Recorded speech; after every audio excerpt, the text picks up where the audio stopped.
Welcome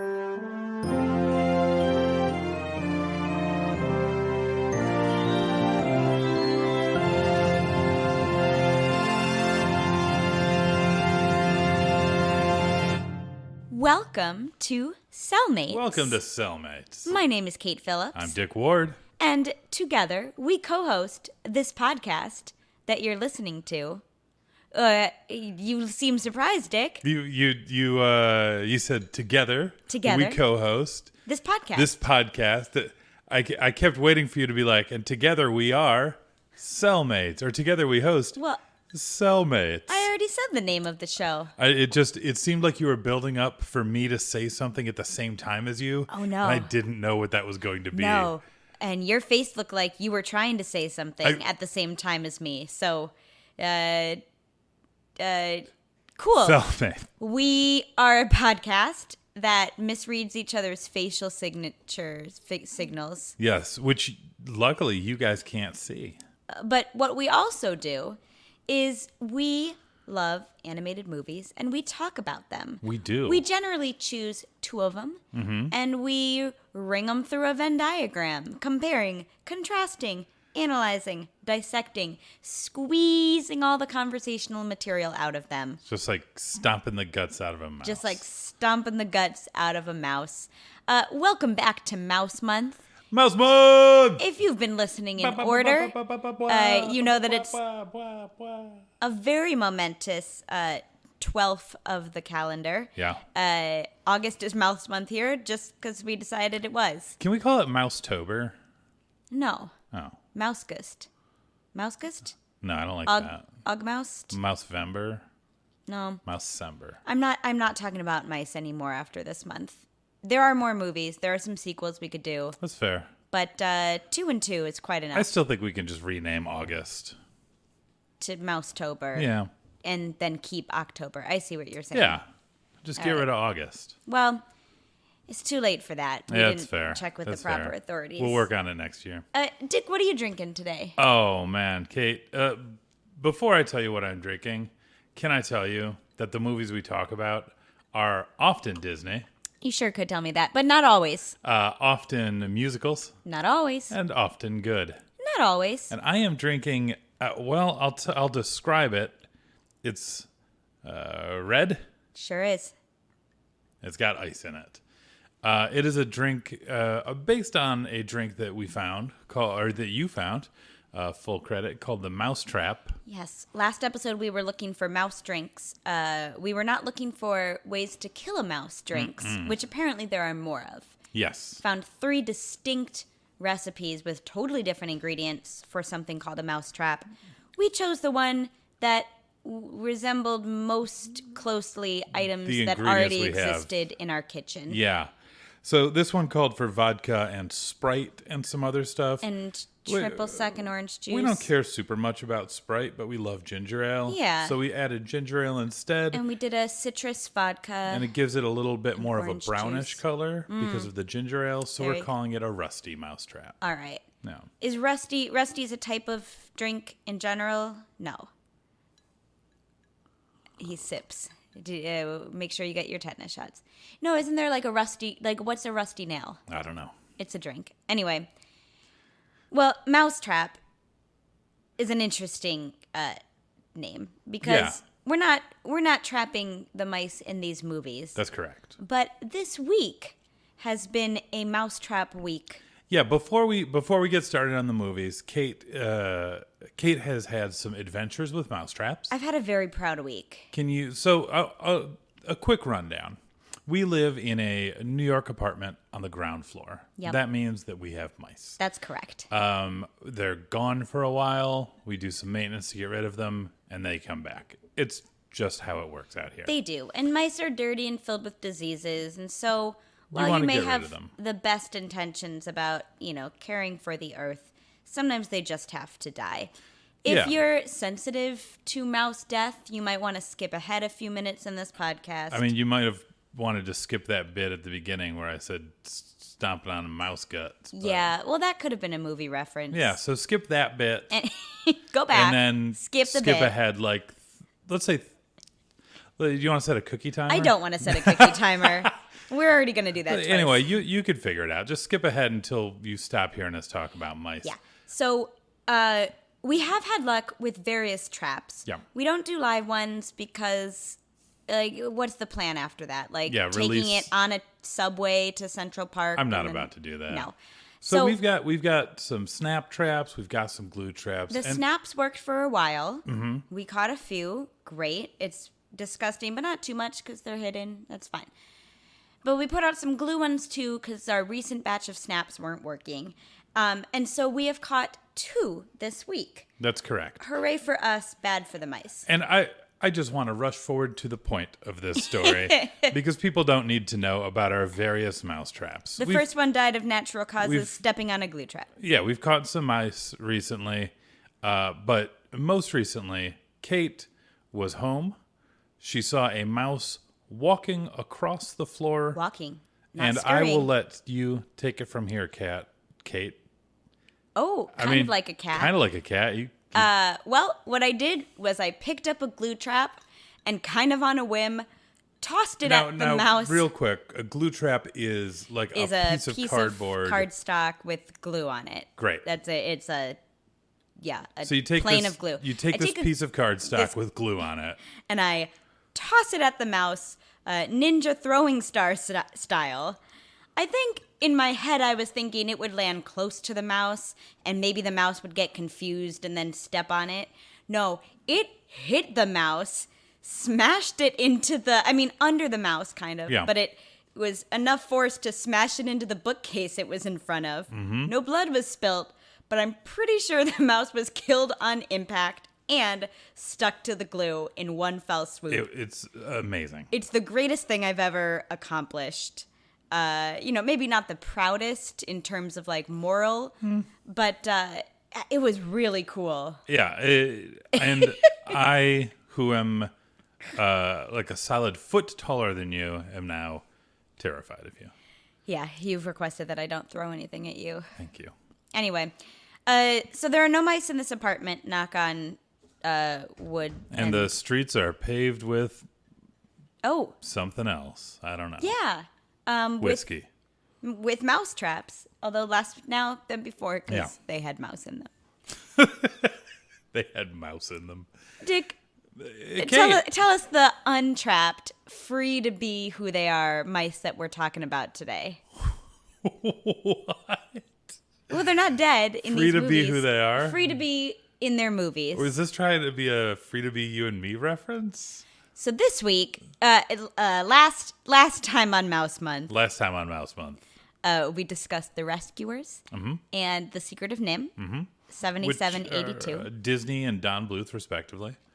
This week, we are also talking about a Disney mouse film named The Great Mouse Detective. And a Don Bluth mouse film named The Greater Mouse Detective. Well, An American Tale. An American Tale. No detectives involved. So basically, they round out the famous mouse movie quartet of the 70s to 80s. Yeah, widely discussed in film circles. It's a very strange little set of movies that we've decided to talk about. I mean, not a strange set of movies. They're all about mice. But it kind of worked out because we had a suggestion from one of our listeners. Thanks, Rachel Vickers. Again, we'll be using your suggestions for the next 7 years because you sent so many. But she gave us like 3 mouse movies. I think it was NIMH, Mouse Detective, and An American Tale. Right. And we said, well, let's make it an even 4. We'll do 2 straight episodes all about mice. And it lines up really interestingly because our first set of movies is like, it was like Don Bluth's kind of last Disney and then his first solo effort. And now we're at, these are both 1986. They are both 1986. These are right before, like the Renaissance, Little Mermaid 89. is 89, right? So these are pretty close up against the Renaissance. And this is like peak competition for Disney. And this gross American Tale grosses higher than American Great Mouse Tale Detective, is the right? first competitor to outgross a Disney film in the same year. In like 70 years of Disney or something at this point. Yes, in literally all of Disney's history. So it's a big deal. Like this is like, remember when Pixar happened and it was like, oh man, Disney's got nothing compared to this company, and then Disney bought them, and but like it was that same kind of energy. Like, oh man, did you see The Rescuers? But did you see American Tail? Right. It flipped the scales for about 2.5 years, 3 years, I guess. It's Thanksgiving to Thanksgiving, 86 to 89. Yeah. And they are both musicals. Speaking of the Renaissance, Sort of. Yeah, they're Sort of. They are. I think you described it as they are musical. Yeah, they're musical. Yeah, you have a grand theory of musicals that is correct. We'll get into a little bit later. But the characters sing songs. Yes. And in the other two Mice movies, they did not. It's just like ambient folk music. Yeah. And there's also kind of a parent separated from a child plot line in common, which we kind of had forgot about in The Great Mouse. I had forgotten about in The Great Mouse Detective, / didn't know. So that was a neat thing as well. So speaking of Great Mouse Detective, Yeah. what is your experience with it? Have you seen it before? Yeah, so I think I saw it in the background. Certainly I was familiar with the Radigan song from our beloved sing-along cassette series that we've mentioned on this podcast before.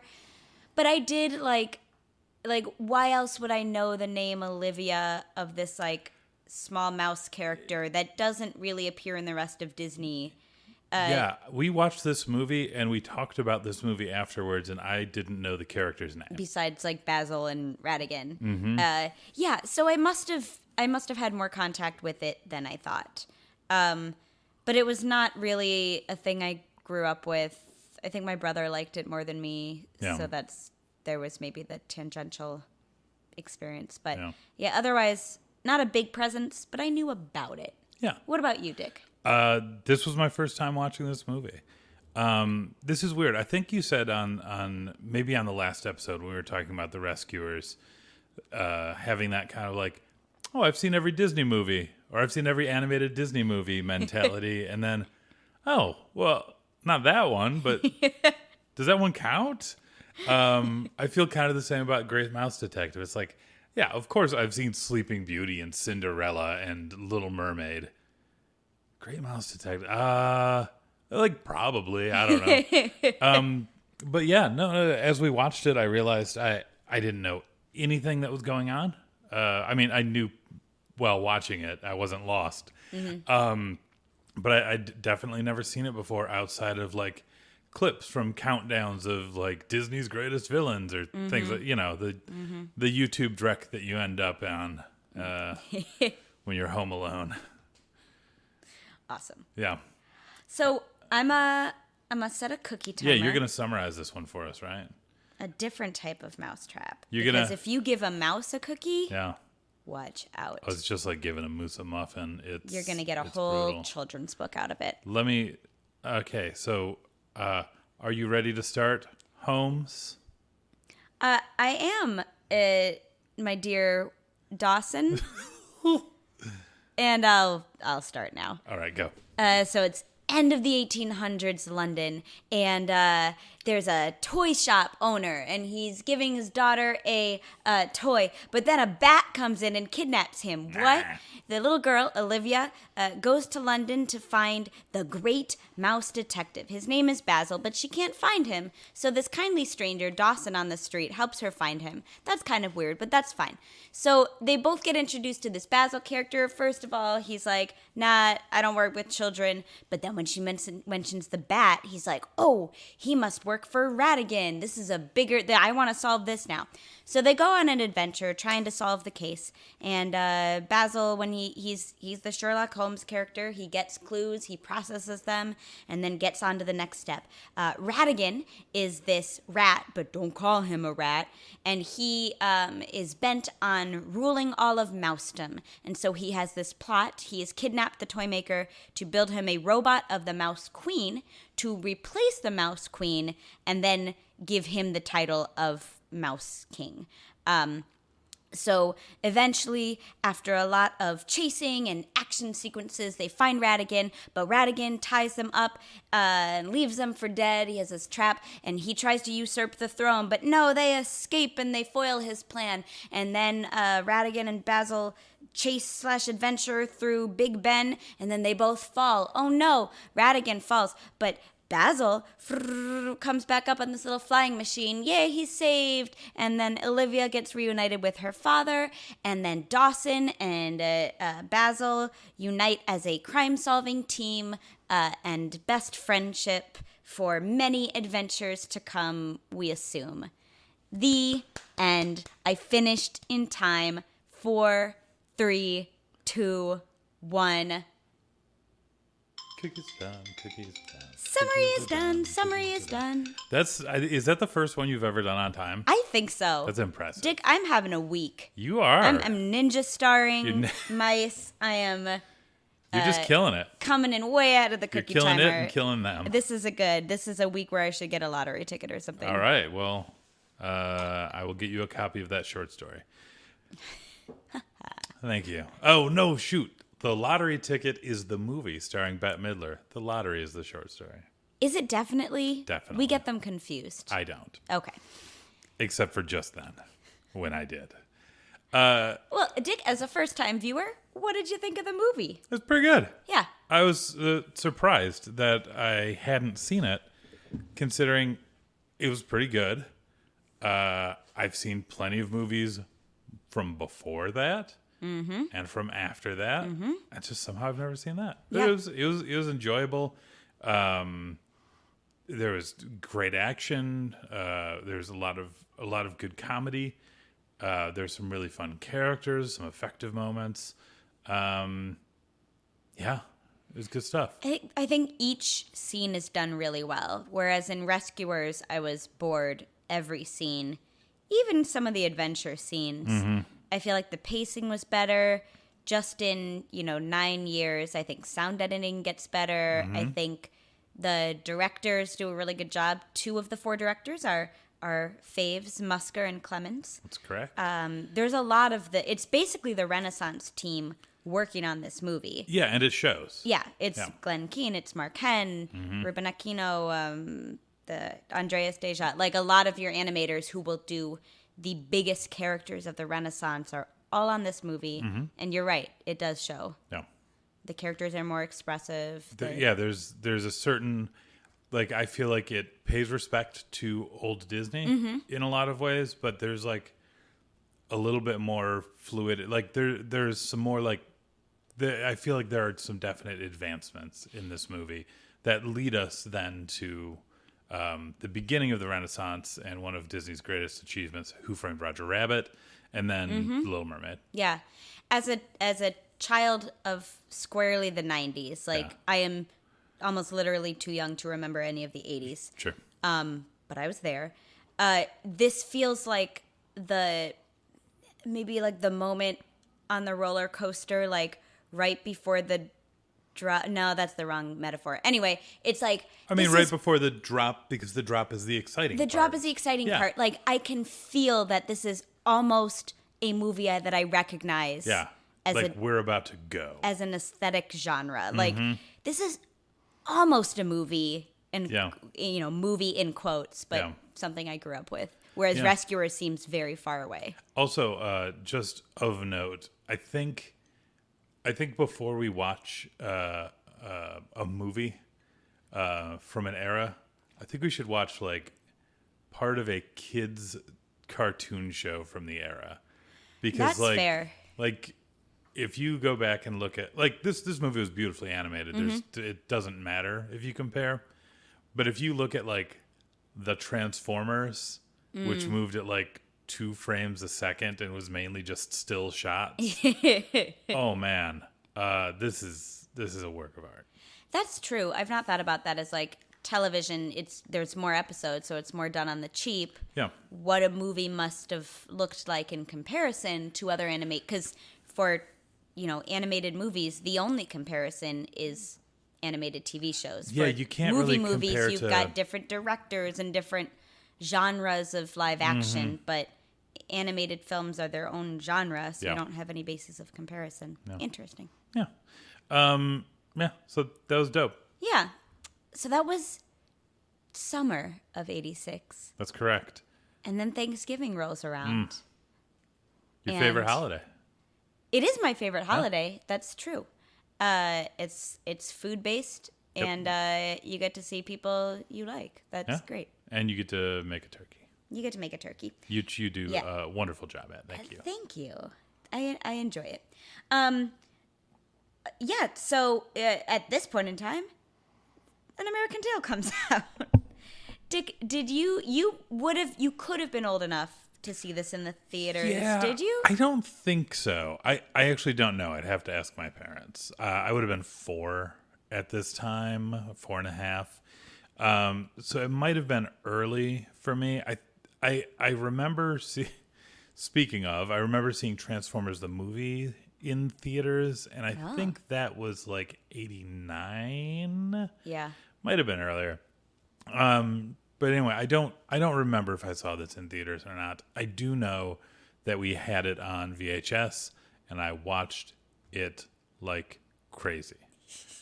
I've seen this movie a lot of times, but like in the last 10 years, I've maybe seen it twice. But as a kid, like this was like in my veins. This was the unrepeat. Like, This if was- something was playing in the house, This was probably one this. of many Yeah. on repeat movies, you know. But this was definitely one of them because I know this movie very, very well. Nice. No, So I did not grow up with this movie. no, I grew up- you've seen it twice now, right? I've seen it twice in the last 2 years, and that's all. I'm late to the movie as a human. Like many in my generation, Fievel is a cowboy to me. He's someone who goes west. Yeah, That's Fievel to me. Like the image of Fievel, and now I've seen this movie 2 times. The image has changed, but just the free association is like, yeah, Fievel wears a cowboy hat. That's his costume. That's what he does. Whereas that is the sequel in like 91, 92, which makes sense. It was an era where I was paying attention to animation, but I haven't seen that movie either. but yeah, it's interesting because I think just like when I was a kid and we'd talk about the show Family Matters, we would say, "Oh, you gonna watch Urkel tonight?" Because Steve Urkel is Yeah. the star, kind of. When people talk about American Tail, they're like, "Oh, Fievel," and Fievel Goes West. Fievel Goes West. Those are the 2 movie names. Fun fact, his name is spelled differently in the opening and end credits of An American Tail. Wait, really? Yeah. How is it spelled? It is spelled F-I-E and F-E-I, depending. That's and I funny. think they keep F-I-E. That's the one they keep for Yeah. the rest of the sequels. Nice. Yeah. Yeah. So even they didn't know how to spell it. Kate, you want to give me 2 minutes on the clock? I will. I'm ready to tackle this. Doop-a-doop-doop. I think I got this. All right. Let's see. Hold on. Mouse. Okay, I got it. Kowitz. Go. Mouse. Also mouse, kind of. Yeah. There is a family of mice. They are Russian Jews, and the Cossacks are coming to invade this Russian town. The family of mice is like, well, we got to get out of here because the Cossacks also bring Cossack cats to invade this Russian town. The mice are like, cool, we gone. Our town is on fire. So they escape to America. They're on the boat to America. They meet some other mice. Fievel, who is the son of this family, gets lost. He goes up aboard deck to see some fish, and he gets knocked overboard in a storm, and he is separated from his family. He winds up in America on the Statue of Liberty. He meets a bird who's like, yeah, let me help you. Let me take you to Ellis Island. That's probably where your folks are. He ends up getting adopted or sold off into child labor by this horrible dude named Warren T. Rat. He escapes the child labor. He ends up hanging out with this other escapee who falls in love with a girl who's leading a labor movement, or like a movement where they're striking against cats. And he ends up kind of accidentally inspiring the end plan where the anti-cat movement herds all the cats to one area, and then they release this giant monster like robot mouse. Also, along the way, he meets Tiger, who's a cat who likes mice, but not in that way. He just likes them not for food. That's how he says it. What else? At the end, Fievel and his family are reunited through a beautiful and teary scene, and then presumably they go west. Then they go west. Yeah, they already start going west. I mean, this movie, if Fievel goes west in this movie, Russia to Europe to the United States, it's all westward. Yeah, he does movement. go from Russia to Germany. Yeah.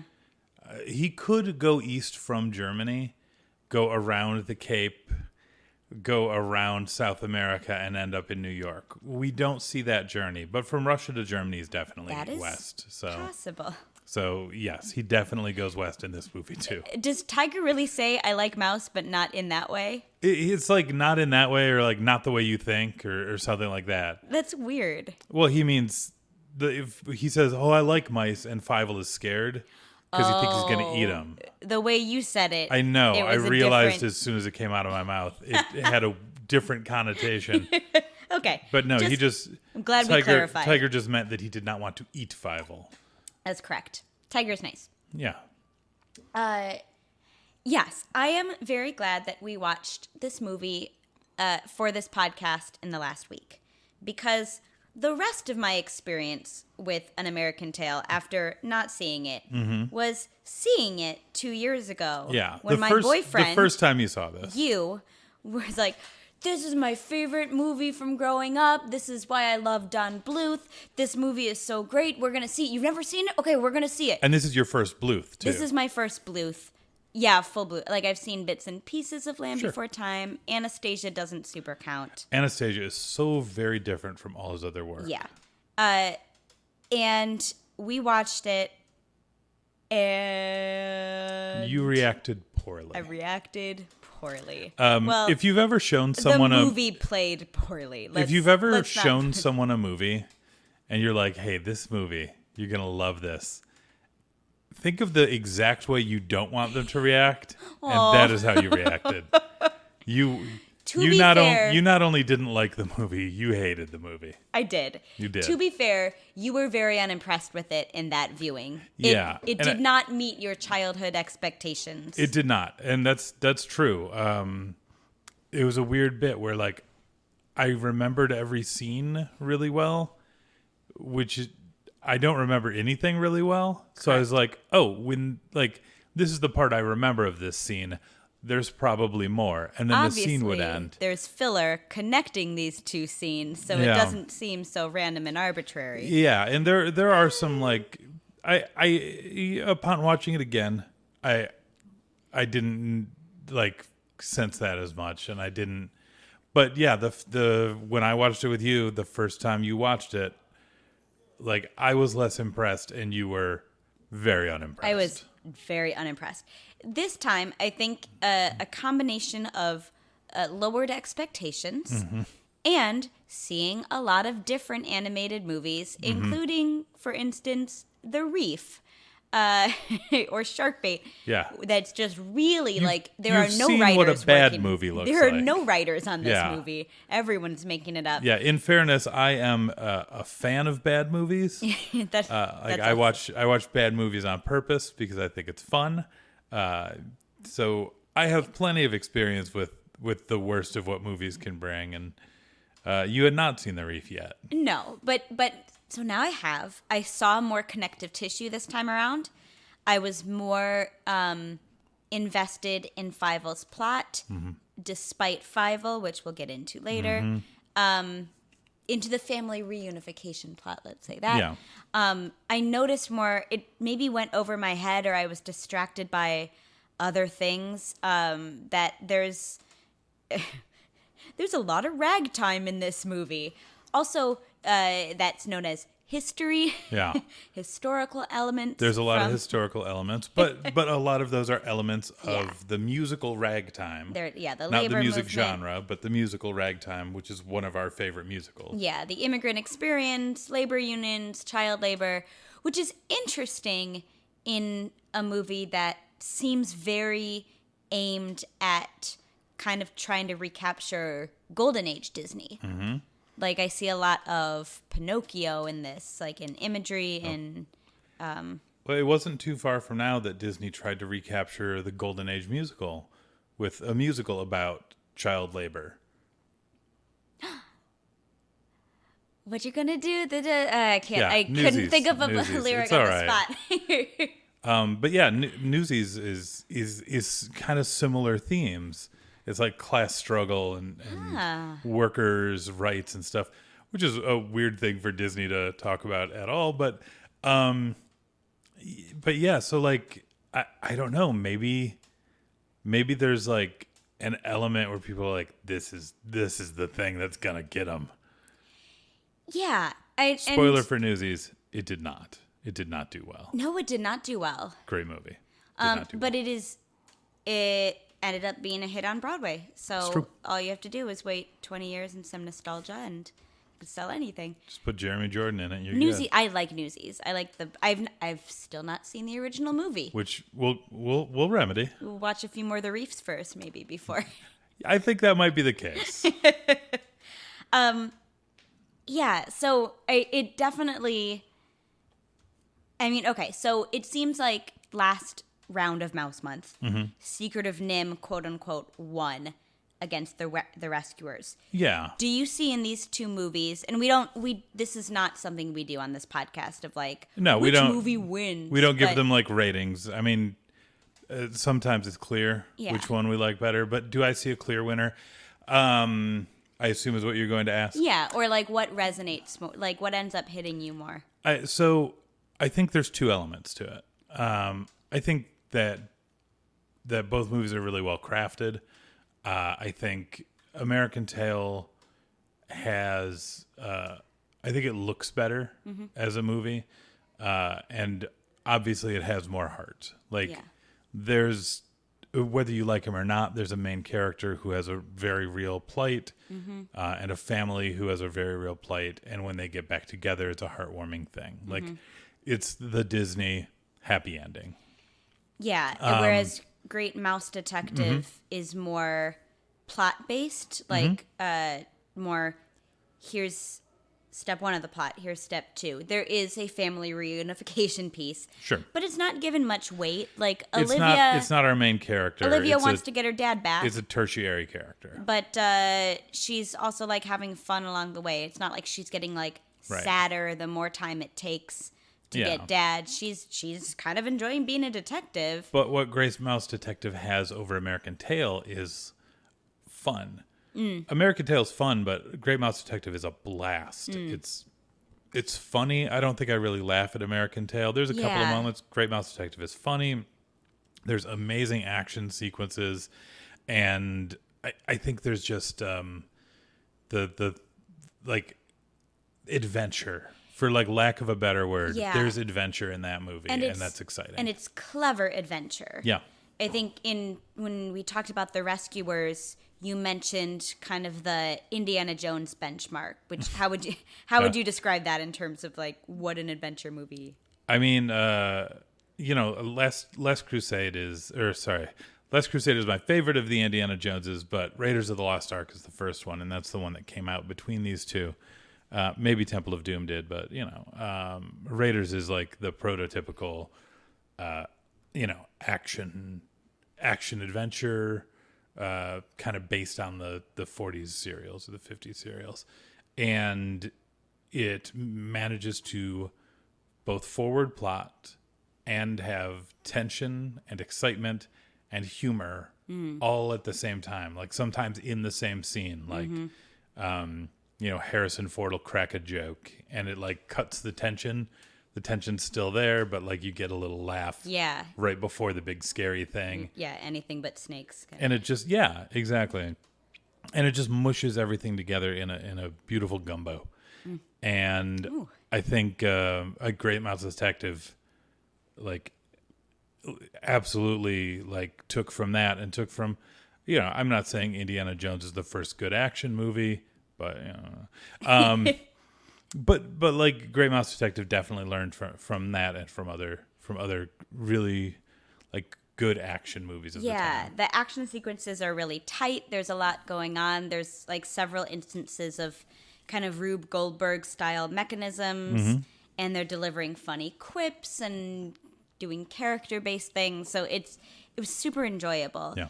It's interesting that these two movies kind of flip what you might expect, or maybe it isn't that interesting, just correct, that like Bluth left Disney because he thought they were getting too far away from their original Walt mission. Yeah. So it makes sense. Which is like, one, making movies with heart, and two, trying new things, exploring, innovating. So it makes sense that of these two movies, his is the more sentimental one. It's the one that tugs the heartstrings, and and it's the one where we look at the animation in several spots and go, wow. Great Mouse Detective definitely has a scene or two that are impressive, but like we watched The Mouse of Minsk and we couldn't figure out how it was done. That robot thing. It looks it almost looks so stylistically different that you think it's pulled from another movie. Like I saw Miyazaki in it, and like the bold lines, and we were trying to figure it out, movement. And you were like, that's got to be paint over CG, just like the gears in Great Mouse Detective. Yeah. And it turns out it's rotoscoped, so they like made a model and then traced it. And that's so cool. I get that, but it's still like it's different lines, and I feel like different coloring. There's a couple different things going on. Rotoscope accounts though for some. That's interesting. It certainly has a more like, you're trying to do a cohesive thing with the art. There's a lot of like mist and glow. To me, I like the visual aesthetic and Secret of Nim a little bit better, where everything's kind of clear and there's lighting and there's cohesive. Sparks. Yeah. Yeah. Fievel. Whereas Fievel's just like through a fuzzy lens. We're even calling it Fievel. Yeah, it's fine. Yeah. It's like there's like a fuzzy lens, and that's a very like Bambi thing. That's a very old school Disney thing. There's a lot of like representational stuff, which like we have kind of mixed feelings on. Right? There's like the Don Bluth classic is, even though there's no reason for this scene to be red, the emotions make this scene red. Like there's not a red light source. Oh yeah. But it's just like, this is what's happening. Yeah. This, I think, comes to like a head in the storm scene. Is that what you're talking about? No, the movie with the dinosaurs. Oh, in Land Before Time. Land Before Time. Where everyone is all of the colors, every scene. All of the colors, all the scenes. But like the storm scene is another example where things are like representational instead of real. It's cool. It's so like Fievel leaves the boat. I believe his name is An American Tail. An American Tail leaves the boat. No, Fievel leaves the boat. Fievel, or like he goes onto the deck and then gets swept into the ocean, and like it essentially gets eaten by the ocean a little bit. Yeah. But the waves come up, and then the crests form in such a way that it looks like a giant man with like muscles and beard made out of ocean foam is like picking up Fievel and throwing him. It's a cool effect. Yeah. Like, talk about Pinocchio. It seems very driven by that kind of like Fantasia is another one where it's like, oh yeah, I can see that influence. Oh yeah, I've had a nightmare like this. Like, but also it's the only. Unlike Fantasia, it's the only time something like that is used the entire movie. So it's a little. So it feels more like a gimmick to me than something that's cool. Or on first viewing, you were like, "Are there sea monsters? Are there? Is this another character? Is this what is? Oh, it's. But yeah, we don't really know that this is representational. Yeah, it's not Hercules, where like it's a god or yeah. And I think you've even made the suggestion that if we saw that that Fievel always like saw things. Yeah, like his imagination over exaggerates everything he sees. Yeah. One, I think that would work a little bit better for his character, because his character makes a lot of impulsive choices, and I understand that he's like 6, but He is like still you describe things as chaos Muppets sometimes. Oh, he's an man, impulse he's such Muppet. a chaos Yeah. He just 100% operates on impulse. And maybe that would, like, if he, kind of like the episode of Pinky and the Brain, where you get inside Pinky's brain and realize that he's always running this imaginative stream of consciousness, and every time he answers, "Are you pondering what I'm pondering?" his answer makes perfect sense To based him. on Yeah. the narrative that's been going on in his head, but it comes out as mass confusion. Anyway. Kate, do you wanna tell us a little bit about Fievel the character? Well, yeah. Because I have never really thought critically about Fievel. I was just kind of like, oh yeah, it's the mouse. He's cute. You have a specific take. Okay, so let's start. Let's start here, because I do have strong opinions on Fievel, but I feel like I want them to be maybe a little bit more summative. So let's start here. Yeah. One of my favorite tweets of all time, comes up around Christmas time of the year, and the tweet goes something like this: Vince Guaraldi, who wrote all the Charlie Brown special music. Vince Guaraldi, while recording the Christmas Time is Here from the Charlie Brown Christmas album, no, period, shittier, period. First of all, I hate Peanuts, but that's a different story. That's a different story. As an elementary music teacher, but also I feel like as someone who appreciates good music, I am personally offended anytime in media a children's choir is portrayed as bad singers. The Charlie Brown Christmas is an especially egregious example of this. Fievel is another. Fievel and his sister. He's a terrible singer. So one of the reasons I have trouble connecting with Fievel is that he could have done a few more takes on Somewhere Out There. Or I need to take a moment on Somewhere Out There. Yeah. This song is beautiful. It's a great song. It's such a good song. There are good songs in both of these movies. I have cried at the Community version where Troy and Abed sing this. The non-comedic versions just But the version in the movie is the worst version. So it's a duet. So as we said, both of these movies are musical, and they have songs that the characters sing. That's true. So American Tail, one of the songs is this duet between Fievel and his sister. They've been separated for a while. This is like halfway through the movie. And they're singing at the moon, somewhere out there, we'll find each other again, looking at the same big star. And it's a neat song. It goes, somewhere out there, da da da da da, and I don't know the words. That's how it's written. How Fievel perform? Will you be Fievel to my? I will absolutely not. To my Tilly? No. Okay. I will. Unlike the writers, unlike the makers of this movie, I will not subject our audience to bad singing on purpose. Okay, that is absolutely enough of that.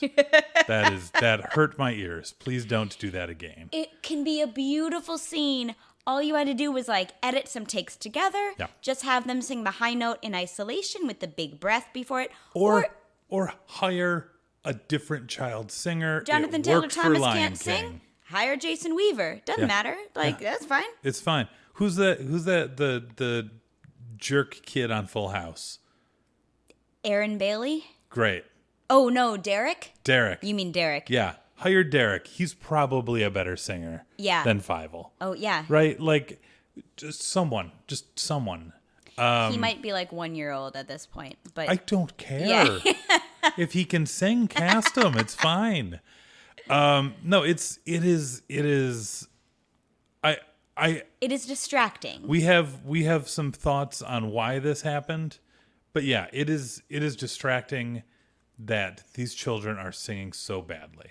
Yeah. And this is not, by the way, this is not an attack on the children. No. They were, I am sure, singing their guts out. I They're think just not good singers. It's poor music direction. It's poor casting of singers. They do well in the speaking roles. And I firmly believe that the adults in the room said, you know what's cute? Kids singing badly. Let's put that in our movie. But none of them were smart. None of those adults were smart. It's just if they were hitting the notes, I wouldn't mind it. Like I would I don't No, mind. you can be a little bit like your tone. You don't have to be Annie belting, Yeah. right? Like you can be in your head voice. You can be wavering a little bit, Yeah. but hit the notes. Yeah. And so it's interesting to me because so there are several songs in American Tail. Mm-hmm. They are fun. I think they're good songs. And by the way, the only one that Fievel ruins is Somewhere Out There. Yeah, and he sings in several of them. And they're in his range. Yeah. And like they're quick enough, they're not sustained notes, like whatever it is, Yeah. he doesn't ruin those. They're not. It would Somewhere Out There is not written for children. No. But I do firmly believe that, like, with the proper training, children can expand their kind of not vocal range, but like there's some tricks that you can use. Yeah. Or for like a you single said, performance or a single even editing, phrase. just like Yeah. cool, hold this note, we're gonna edit We're gonna it in. chop the middle of it. Yeah. Like that's fine. The worrying part is maybe they did that. Maybe. Maybe this was the best take. Oh. So, But the Cats in America song, that's Yeah. fun. Never Say Never, I really like. Yeah, it has nothing to do with anything. It's Well, a pigeon you meet once, Never Say and then Never. he comes back at the end. Never Say Never. And then there's the duet song between Tiger and Fievel. Yeah. Which is fun. I love that song. Also doesn't super do much. And the first time I watched it, I still thought he was going to eat him at the end of it. You're incorrect. I was. They go west. I was. They keep on going west. The end of it is that they go west. Fievel is always just I mean, circumnavigating the globe. we don't in know a that Tiger westward- has gone west before. That's true. I mean, presumably at That's some true. point he's gone west. Yeah. So it speaks to, okay, so the failure of Somewhere Out There speaks to the fact that they definitely wanted music in it, Yes. but they didn't necessarily have the type of people that can for sure make every song effective. Sure. But Right? Kate, Kate, I want to take us back around Okay. to the original point, and we'll get more into Great Mouse Detective. All you Radigan fans, don't worry, we got some for you. But Kate, I want to know more. I always thought of Fievel as just the nice, sweet mouse. Fievel's a jerk. You have other thoughts. Fievel Yes. is a jerk. I hate him from the beginning. Okay. He's cute. From the beginning? He's cute in one the beginning? scene.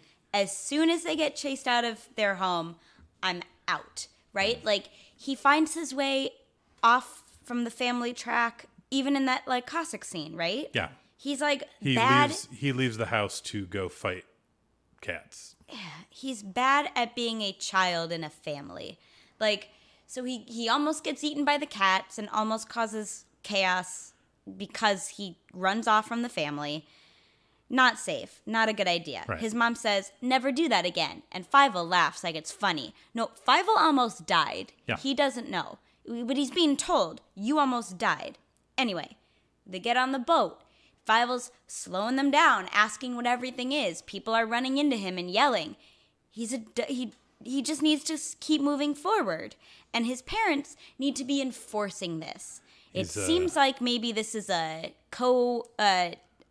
Seems like a very nice, curious child to seems me. like a problem on both sides because the parents aren't doing much about it either. Anyway, several times on the boat, Fievel wanders away from his family, almost gets like injured or gets someone else injured. Fievel, you can't do that. You got to stay with the family, they say, and he says, "Okay." And then he keeps being shitty. Okay, well, I don't agree with any of this yet, but there is one point where Fievel does a real dick move, and I gotta admit that that you've got it here. So he's seen fish earlier, and like Dad says, "Oh, you haven't seen fish? Some of them are as big as the boat." Fievel's like, "Yeah, I want to see those fish." So later, during like a monsoon, Fievel escapes from the family again. Not a good time to escape from the family when the boat is like rocking sideways and there's water sloshing around in the hall. Anyway, he sees a fish flop in from the outside. Another sign that he shouldn't be out and about. And he's like, cool, I'm going to see some more on the deck. All this time, his father is calling, Fievel, come back here. Not listening. He hears his dad, but he doesn't care. And then he takes the family heirloom hat off his head, looks at it, says, oh no, my hat. And then, like a jerk, tosses his hat onto the deck to have an excuse to go out there. Dumb. So dumb. He didn't have to do that, and then he gets torn apart from his family and blown into the ocean. He deserves it. He does not deserve to have a better life in America with his family, and you know what? Survival of the fittest. His family is better without him, because they've almost gotten killed multiple times because of Fievel's misadventures. So this whole idea that I'm supposed to be invested in Fievel being reunited with his family, dead on arrival for me. I don't care. I constantly wish against. You are an unsympathetic monster. I can't even begin to fathom where you're coming from. My hat! No, jerk, you have your hat in your hand. Get out of here. He's like 4. I think he's like 6. Well, and he's a mouse. He should know better. He's been told multiple times in multiple settings. Not very well, I guess. Well, I guess so. Yeah. You know what? I was an adventurous and curious child. I am sure that if I were hurt, you would have enjoyed that as well. What? I would play in construction sites and go jump around in the woods and do things I probably shouldn't have. Yeah. Did you not? As a child? But like there was if my parents said, "Hey, that's unsafe." Yeah, I listened the first time. Like no, almost always. That makes it more appealing. No, well, it's like, "Hey, that's not safe, honey." Whoa. Cool. I don't know. I'm not this is all Fievel's fault. He had like 10 steps that he could have undone before getting lost from his family, and unsympathetic. Yep. You know who I like watching a lot better on Who screen? do you like watching? Radigan. Yes. Oh, Radigan. Yes. The world's greatest criminal. Rat. Not rat. Mouse. Not rat. Don't call him a rat. Yeah, Radigan, one of 3 songs in The Great Mouse Detective. That's correct. Has 75% of the song content of American Tail. Yeah. Most of it's in Radigan, I would say. Yeah. Most of the song content of this movie is in Radigan. Radigan is a longer song, or It at least is. a full song. And it's with got like some... a scene in it. Mm-hmm. Yeah. There's the Stripper Mouse song. Yes. It has nothing to do with anything. It is a complete cul-de-sac. You see the song, you leave. It has nothing to do with anything. That song is great. It is performed well. It is performed by a character. Radigan is like the Gaston song, right? Yeah. Like Radigan's explaining why he's so awesome. Stripper Mouse song is a background piece, more like Jessica Rabbit. But Kate, I'm confused. That's only 2 songs. Is there a 3rd song? Possibly the best song in the whole movie? There sure is. Tell me about it. This is something I forgot about. So, what do you say? This turns from an Indiana Jones to a Bond movie It's in a this Bond. scene. Yes. Radigan, in order for Basil and Dawson to not thwart his plan of usurping the queen's throne, ties them up in a mouse trap with this elaborate like system of booby traps around them. Mm-hmm. So like they're not gonna escape, and at a certain time all these traps are gonna go off. Yes. And it's gonna be set off by this record player. Yeah. Because what is he?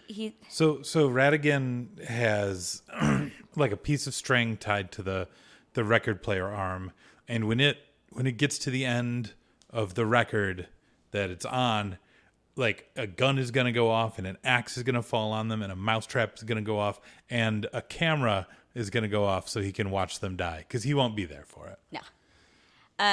So, but the record is a song that he wrote for them. For this occasion.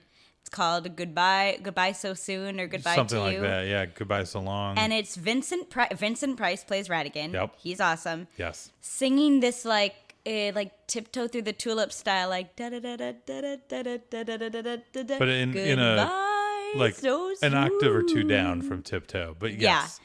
But yeah, it's like a fun little goodbye song. It reminds me of like Happy Trails. Yeah. Or something like that. And Yeah.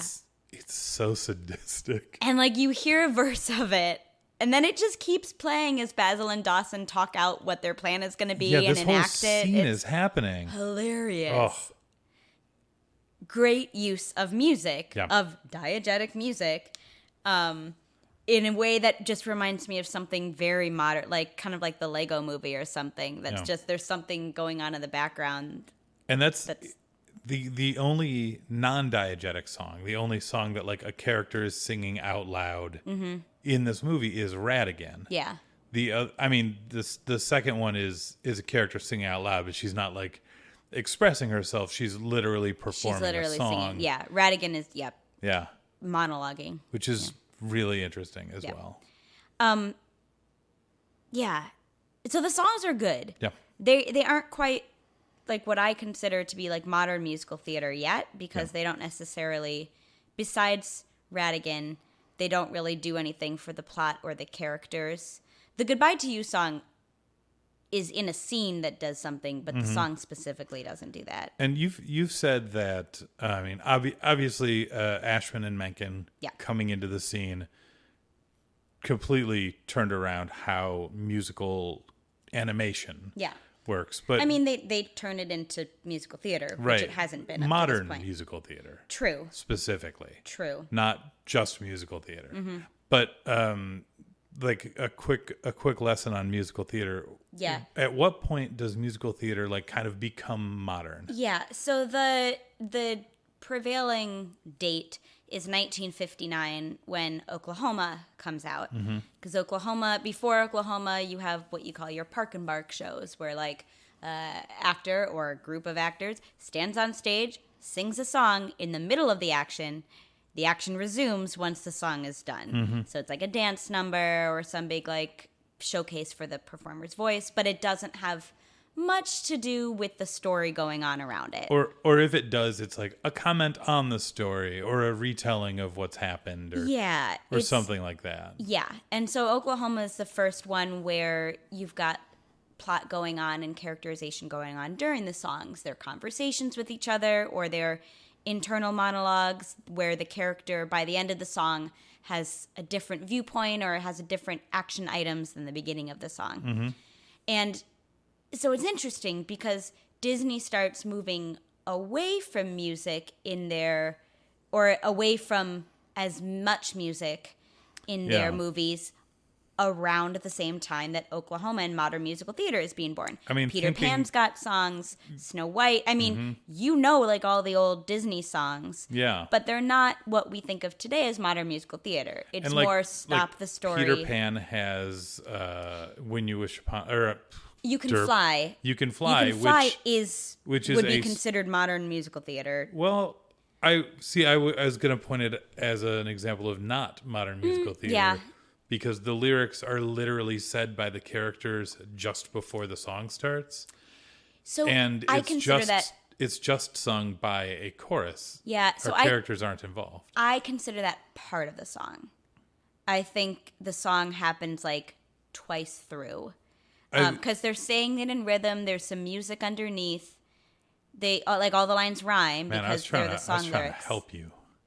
Okay. No, there's some flashes, right? There's some glimpses, just Can I- like Showboat has some glimpses, just Sure. like But Robin Hood would be another example. You've got Oodalali, which is sung by no one in particular. Not Nottingham, which is sung by a character, but it's not really Like he's just, playing a song about how things are sad. And is that it in Robin Hood? There's not too much. Yeah.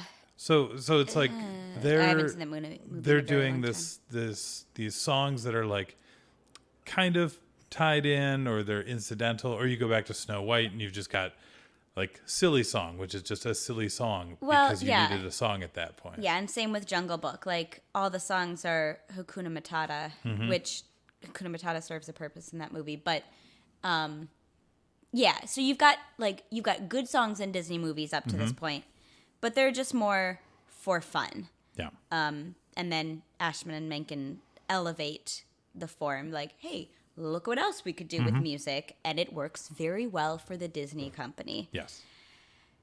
So, but I enjoy the musical scenes, just like the action scenes. I think there's like a purpose to them, even if they aren't super forwarding the story. They are fun. They are well directed scenes.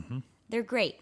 These movies have a lot of great scenes. Like, I think all great scenes. Yeah. For me, it comes back to one, Fievel being a jerk. Yeah. And Dick, let me ask you, Basil, the great mouse detective, do you care about him? Nope. Yeah. I don't, to be fair, I don't care about any character in that movie except maybe Ratigan and the Bat. Yeah. But out of there are like 6 characters. So Ratigan the Bat, Girl, Dad, Dawson, Basil. Dawson I just like because he's a kind of fat, goofy guy. Yeah. But to me, like, Basil is the least interesting of all of them. Yeah. And they don't really give Olivia much to do, but she's still more interesting somehow. Yeah, like in fairness to American Tail, Basil is our lead, and he is also like kind of unlikable. Not as much as Fievel for you, obviously, but he's kind of unlikable, and he's just not that interesting. He's not really emotionally involved. He doesn't really grow or learn, or he does this weird thing, right? Like Sherlock Holmes has been done every which way in media, and one of the more recently successful tropes with the Benedict Cumberbatch. Wow. I was trying to do one of the made-up names, but then it got too close to his actual name. Yeah. Anyway, of like the super stoic, super detached, but like super dry, funny Sherlock, because the point is that he's always like doing the clues in his head and he doesn't have time for things like social interactions. Sure. And that's worked well. And you see some of that in this Basil, but he's also a lot loopier than I expected. Yeah, this Basil is dumb sometimes, like really dumb sometimes, and it's confusing to watch. Yeah, like he stumbles around and makes wrong guesses, and then all of a sudden he'll be like, oh, didn't you notice these 14 clues? Let me list them. Yeah, and then he has the exact right answer. It's never clear. Like there's a bit where I think, oh, I get it. If he thinks he's brilliant and he's not, but he accidentally stumbles into the right answers, but then in another scene, like, oh, he's just brilliant. Right, he just has the right answer. It's a little unclear. Yeah. I remember saying during the viewing of this movie, I need him to be like 40% more Jack Sparrow, who stumbles around, but that's his thing. Like, that's how he problem solves. Yeah. Like, he stumbles around, and then all of a sudden he's on a zip line escaping the British Brigade. Like, yeah. And it didn't ever quite come together for me. No.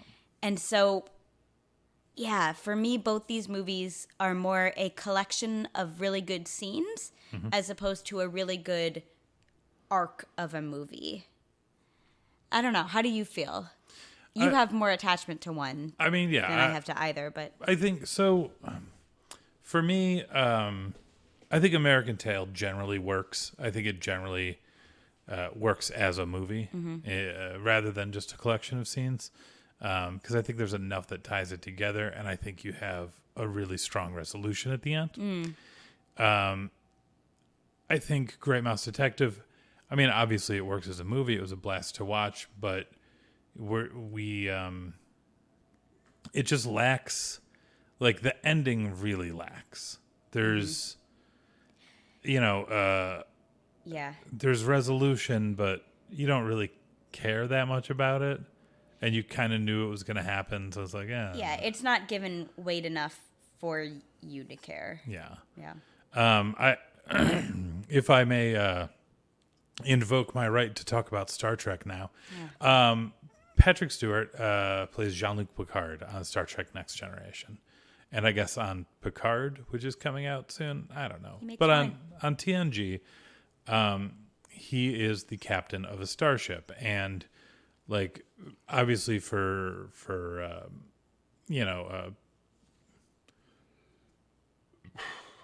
yeah.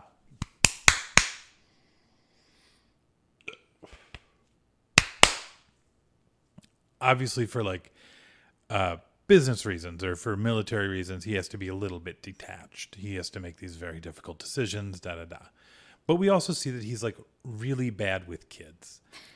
And Muppets? I don't know. Okay. I don't know. But he's bad with kids. And there are some episodes where we see him forced to interact with kids. There's one where he's like, I want to say like stuck in a turbo lift, like an elevator with some kids. And he has to be the guy that says like, hey, don't worry, it's going to be okay. Or like, hey, be a big, brave boy and do this. And he's got to interact with these kids. And in that episode, we see this guy who we know is kind of a grumpy, stoic man. And we see him grow a little bit, just a little bit. We see that growth. We see that if he needs to, he can interact with kids. And like, it's really sweet. Mm-hmm. And if we had something like that here, like if that was, I don't know, I'm not saying that has to be the growth. Yeah. But we see that Basil doesn't like interacting with the child. Yeah, you have the setup in that first meeting. If in the end she had grown on him, yeah, that could have been something. Yeah, even just a little bit. As it stands now, when when he and Radigan fall out of Big Ben, and then you've just got in this kind of like mouse-sized blimp, the toy maker, his daughter, and Dawson. It's like, Radigan's not coming back. Oh well, he was really fun. Yeah. But then when then I'm like just looking at the blimp, I'm like, okay, so I've got all my characters accounted for. The movie can end now. Oh yeah, Basil's coming back. All right, fine. I guess he can stay. Like, I don't care about him. Yeah. And yeah, I think what you're talking about would go a long way toward making me care. Yeah. Like at the end, like what's her name? Penny?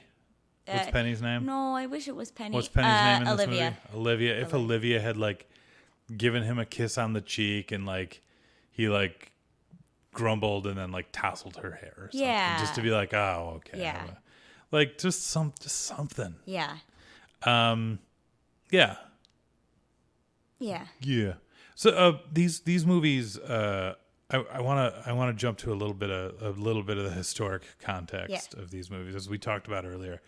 These are happening right before or 3 years previous to the Renaissance, to where everything kind of turns for like 7 years or so, and then kind of turns again. But like, we also are only a few years past the last movies we watched. Which, well, I mean, I guess 10 years, right? From The Rescuers, and 10 years from... 10 years and 5 years. 10 years and 5 years. Yeah, or 4 years, yeah. So, like, talk about the growth there between The Rescuers and Greatest Mouse Detective. Detectivist. Yeah, I think it's things that we've mentioned so far. I think the pacing gets tighter. Mm-hmm. They figure out how to do story beats a little bit better. I think the characters are more likable, even if there's not necessarily growth yet. Yeah. Penny's great in The Rescuers, but that's about it. Mm-hmm. The villain's fun, but not as fun as Radigan. No. So I think they kind of amp up the, not caricature, but like the, all right, if we're going to make this character have this trait, let's go all in on it. Would you say that it's clear that they spent a little more on this movie? Yeah. Oh, Yeah. definitely. Like for a while, this was mainly a budget thing, but then it just became the Disney aesthetic that like maybe they needed maybe they cut their cleanup crew in half. Like it looks literally sketchy. Rescuers. Like Dalmatians through Rescuers. Yeah. There's this kind of weird jagged edge to, or like kind of double line to all the edges of characters. Mouse Detective, that's cleaned up. That's one of the things that I look at it. I'm like, oh, this is almost 90s. Yeah, This is we're almost almost there. what I recognize. I think backgrounds are a little bit better. They're a little bit less impressionistic. 100%. The even backgrounds though, are great in this. Yeah, even though there is that like impressionist kind of aesthetic, it's less. It more feels on purpose and less. We don't have time or money for this. So storytelling and the visuals definitely have cleaned up. And I think the script is better too. It's funny. Yeah. It's a clear evolution, and it's a clear, like, I don't think Rescuers was considered like the nadir of Disney, but it wasn't far from it. Yeah. Right. It's the point where they're about to start relying on like Ernest and the Ninja Turtles to start bringing in money. It's the point where Don Bluth and half of their good animators leave. Yeah. Because they don't like what's going on.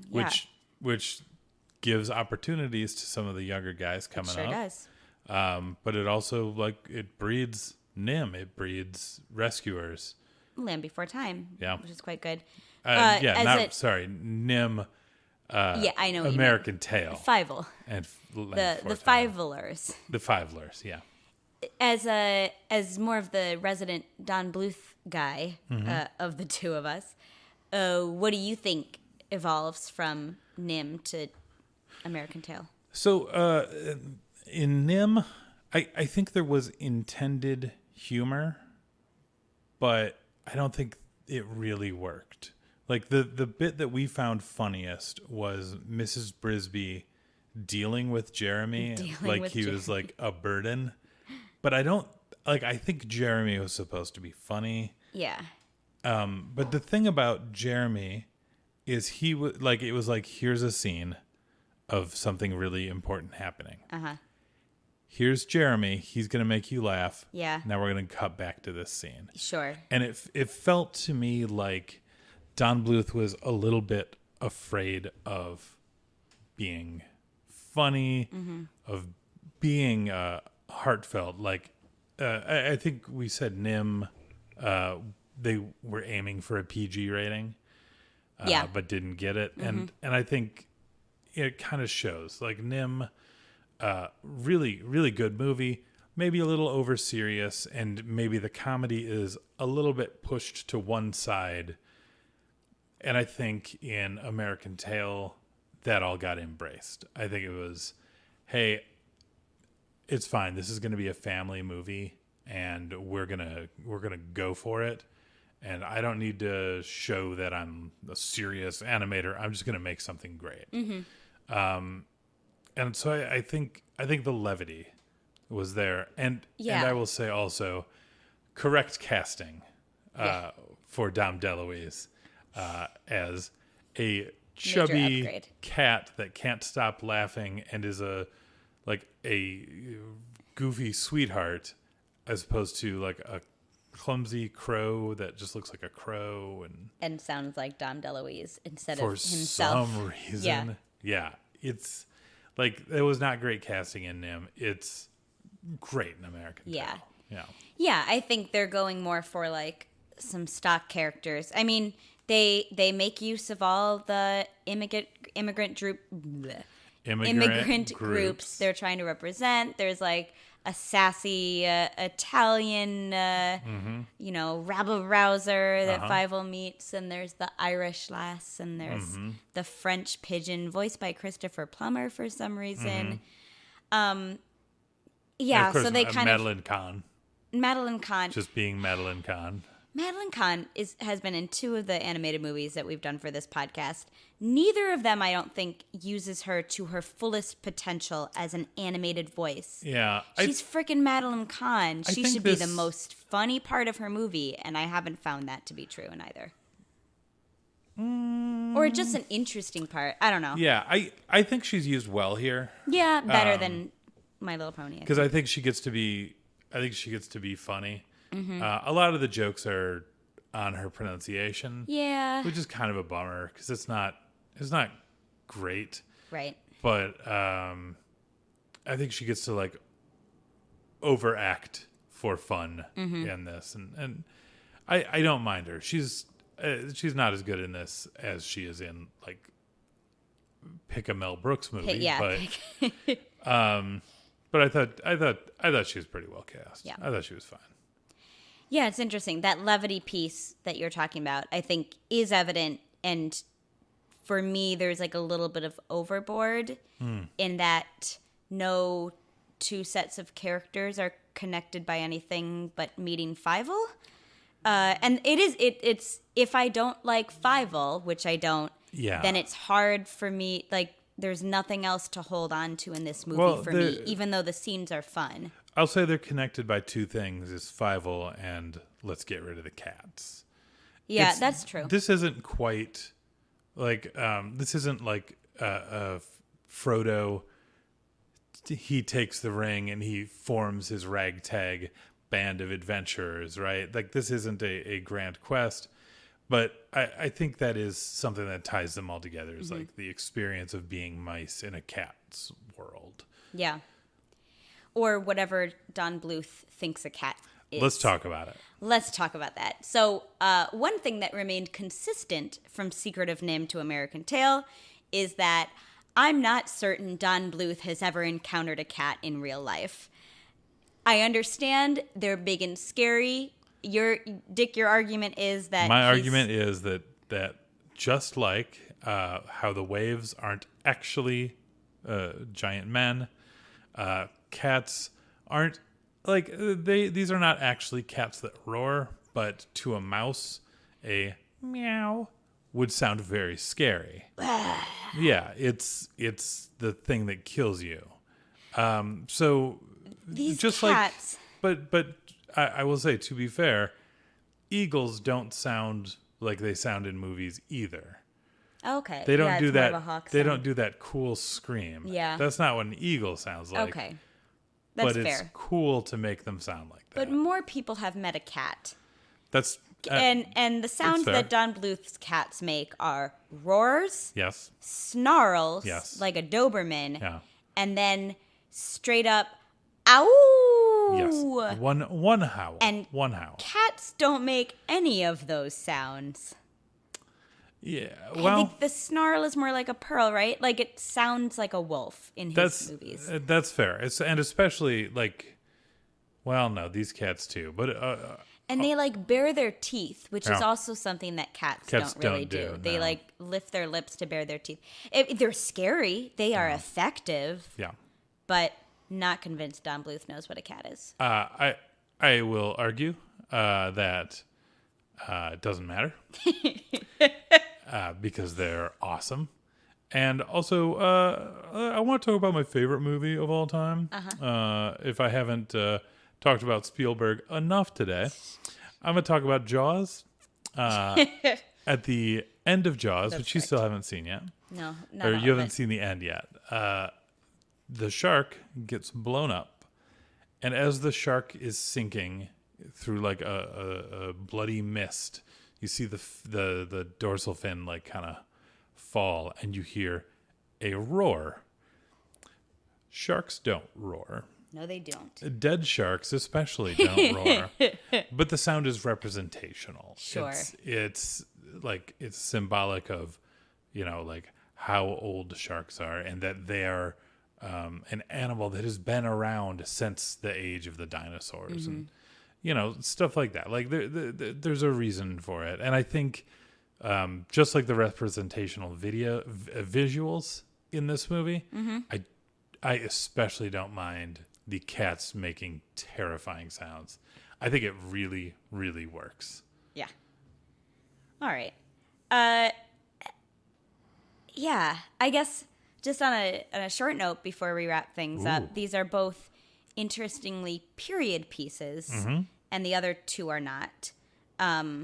Not specifically. And I think they do some cool things with that. Like they both do a neat thing where the mice have human cognates. Yes. But we don't meet the humans. Like Rescuers and Nim, you meet humans, they interact with humans in one way or another. But like Basil lives in the real Sherlock Holmes house, and you see a man in silhouette, in the second floor playing a violin. You assume that's Holmes. Like, it's kind of neat, and American Tail does it too. I feel like you're just setting me up to talk about Steven Spielberg again. Because Spielberg was a producer on American Tail. Yeah, he started out with more of a hands-on role, but then got busy because he's Steven Spielberg. So yeah, but this is he was around for some of the early story Steven meetings. Spielberg, and this is 1986 Yeah. or 5 or 4. Yeah, like he's got a hand in it. He's busy right now. But he this is his first animation he's worked on, and he was not sure about the idea that like Bluth is like, hey, these mice are kind of going to live the immigrant experience, but they are still going to be mice. This isn't a mouse world. This is a world where we'll also see people immigrating. And Spielberg's like, I don't know. That sounds weird. And Dom DeLuise says, okay, go watch The Rescuers. And Spielberg does, and he comes back. He's like, yeah, you know what? That works. It's like that because the Rescue Aid Society is within the real UN. Yeah. And yeah, the same, like when the Mousekowitzes are being evicted from their house, so are the human Jews, and there's human Cossacks and cat Cossacks. When we see them at Ellis Island, we see humans above at Ellis Island, the human Ellis Island. Yeah. Like it's effective. And it's a neat kind of like placemaker that because you see a representation of Sherlock Holmes, and because you see a representation of these immigrants, it's a little bit more rooted in that historical context. Yeah. You have some more clues about what these worlds are. Yeah. Fun fact, the mice being the Jews and the cats being the Cossacks, in American Tail is the reason why you have 2 volumes of the graphic novel Mouse, M-A-U-S. Yes. He was going to produce one large volume of his collected works that started in the early 80s, heard about this movie, was going to sue, but instead was just like, F it, I'll beat them to releasing it. Yeah. And so he released what he had, which was volume 1, prior to An American Tail, and then volume 2 came out after. Which, by the way, if you haven't read Mouse, I haven't read it since I was maybe 15. Yeah. But like from 12 to 15, it was one of my favorite things. Art Spiegelman. Art Spiegelman. Also, the reason that in Mouse they are mice is because in anti-Semitic propaganda that the Nazis put out, Jews were often mice. They're pests or whatever. So it's reclaiming So he's kind of reclaiming imagery. that. So and in Mouse, the graphic novel, the cats are the Nazis. Mm-hmm. Yeah. So like Spielberg is like, yep, the Jews are mice in this. Art Spiegelman was like, cool, the Jews are mice in this. Like I think, I don't know if anyone on American Tail was inspired by Mouse. Yeah. I'm sure they probably were, but also Don Bluth already proved he knows how to draw mice from the last movie. So, but like it could easily be that 2 independent ideas were formed. Yeah. Interesting. Yeah. So is it time to wrap it up? I think it's time. Oh my God! The final cut. For the final cut. What? The final whoosh of the ninja star glue trap at these movies, and hopefully they'll miss the mice and just get the end of the podcast. Okay. That was a weird mix. You've been saying this a lot, and I want to throw this out there. I feel like a ninja star is thrown vertically. It's a horizontal. And a frisbee is thrown horizontally. What about a brisbee? What about a Brisbee star? Well, please don't throw a Brisbee. Please stop throwing mice around the apartment. It's it weird. was horizontal like a Frisbee. I mean, but guess, I felt like a ninja. You know what? I take it back. I bet you could throw a ninja star horizontally. Yeah. We'll do. You know what? We'll do some research. It depends. If you as the ninja make the spatial, the visual spatial judgment that it's got to be thrown sideways, If you're a ninja and you have a star, you do what you want. Yeah. Those are the rules. Kate, final cut. Yeah. The segment where we talk about stuff. It's in a slightly different format. Slightly more than we've organized talked about it fashion. before. Kate, the first section of Final Cut is our scene shout-outs, where we take a scene from each movie and talk about why it was so effective. Yeah. I'm going to start you out with American Tail. All right. Because I know this is a harder one for you because you have feelings. It is. But Kate, give us a scene shout-out. There's a scene in the I very remember beginning. that one. A brief moment where you like everyone in the movie. No. That is true for me, but I do think that first scene is done well. So you start on the Mouskowitz family. They're celebrating Hanukkah in their home. There's music playing. There's laughter. The dad is joking around with the kids, like, oh, maybe there won't be presents this year. And, oh, no, I'm just joking. And there's like such warmth in the family and such like everyone loves each other. Everyone is happy. The gifts are like a babushka for the girl and a family heirloom hat for the boy. And it's just the hat that Dad is wearing. Yeah, like, it is. He doesn't have a gift. So, he gives him his hat. Yeah, they're not like new exciting gifts Yeah. that this family doesn't have means. But they and yet appreciate them. They're so excited by the gifts, and the hat is too big for Fievel, and it slips down over his little face, and it's just, it sets up, and then like Dad plays the violin, and they all dance around. It sets up just like how bonded they are as a family, and even if you end up not caring about the fate of Fievel, as some audience members are going to do, you do want this family to be reunited at the end. So it's a good kind of sticking point for that whole plot. Loving family. Uh-huh. Yeah. Nice. So that's my shout out. Yeah, that's a good one. Yeah. What about you? From American Tail, oh man, that's a great question. I guess I sort of have. There are so many things I like in this movie, like seeing old New York. Every shot of that is exciting to me. Like, oh, it's the old elevated train. The Statue of Liberty is bronze? What? It's not green? Yeah. Which, by the way, shout out to my main man Jasper, a friend of ours' son. Statue of Liberty aficionado. He's 3. He's 3, and he is obsessed with the Statue of Liberty. Like, ridiculous obsessed. Like the object. It's like he was introduced to it in a YouTube video, so it's kind of that, but like it's not like a show. It's not like being obsessed with trains when you've seen Thomas the Tank Engine. He's just obsessed with this historical landmark. Yeah. It's great. My nephew, when he was probably about that age, maybe 4 or 5, obsessed with the Titanic. Just couldn't get enough of it. He just latched onto it. Didn't care about other boats. Just like the Titanic. These awesome weird kids. Yeah. Love it. Yeah. Love it. Yeah.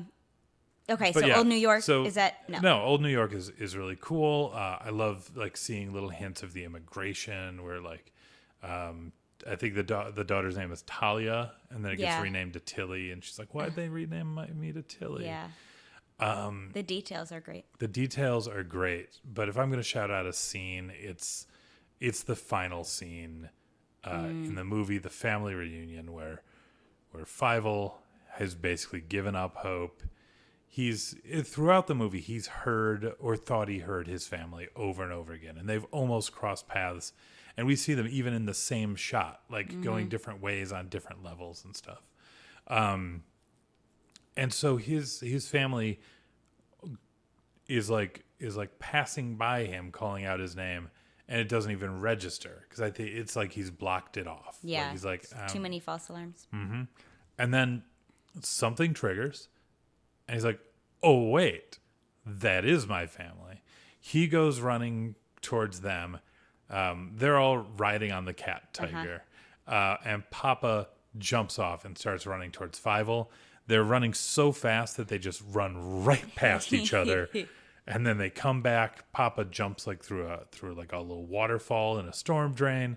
They embrace. The screen goes like a little bit red or a little bit yellow or hazy, something. A little bit hazy, and it's just a really beautiful reunion. Yeah. That like you kind of forget that Fievel sucks a little bit.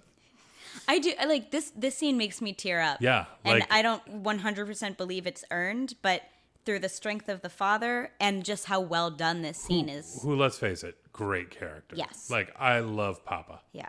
Fievel, but Papa's great. Mama might not be. She may have lost a baby. Yeah. Well, okay. So we were watching this movie. I'm like, didn't she have a baby in the first scene and now she doesn't? They just keep on losing small mice children. Yeah. Like, maybe this family is just all of them are Fievels. Yeah.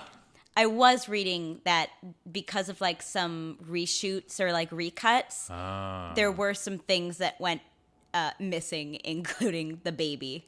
Like someone knew, someone figured it out before we did. Okay, good. But as long as someone yeah, noticed. there were like cut songs and cut scenes, which makes it a little bit more disjointed of a movie.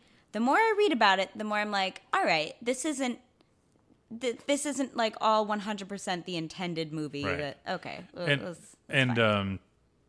Spielberg had that same Katzenberg thing where Katzenberg came in and he's like, add this, and they're, animators or like, were like, change this like elbow movement. It's like, okay, that'll take us 2 weeks.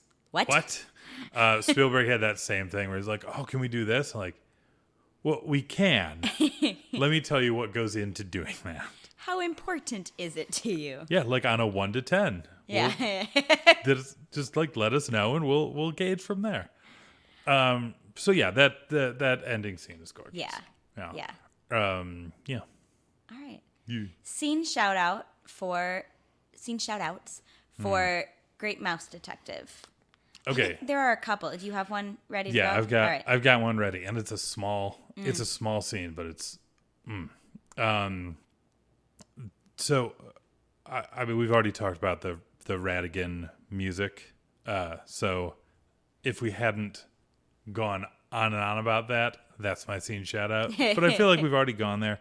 So I want to call out a character that we've not even talked about yet, which is whatever the big fat cat's name is. Oh. There's a monstrous cat in this movie. Ugh. And Radigan controls it, or at least summons it by ringing a bell. He rings the bell, the cat comes a-running. And that's introduced in the Radigan scene. That's introduced in the like Radigan scene. The song is cut up with some scenes. Yeah, there's a mouse that calls him a rat, and Radigan responds by taking that mouse outside, ringing the bell. Cat comes, eats that mouse. Done. And Radigan's like kind of got this cat like not under control necessarily, but like it's gonna come and eat when he rings that bell. Cat's this hench cat. So later in the movie, we see this bat character who's like kind of his minion. Oh man, bat. Kate'll talk about in a minute. We'll talk about that shortly. But this bat is like kind of his henchman. He's like sends him out to get the girl or get the father or whatever, and he comes back empty-handed. And you see Radigan say, "Hey, come over here. Let's talk." And they walk off screen, and there's nothing. Like there's no movement. There's nothing. And you just hear ding, ding, ding, ding, ding. You hear that bell. Oh, no. And you know what's going to happen. And if it cut right there, I would know that bat got eaten by the cat. But I'd be so upset that bat got eaten. Yeah, because to be honest, he's the character I care about now. Spoiler, he does make it out. He escapes the cat. So I thought that was really effective because we get the setup. We know it's going to happen.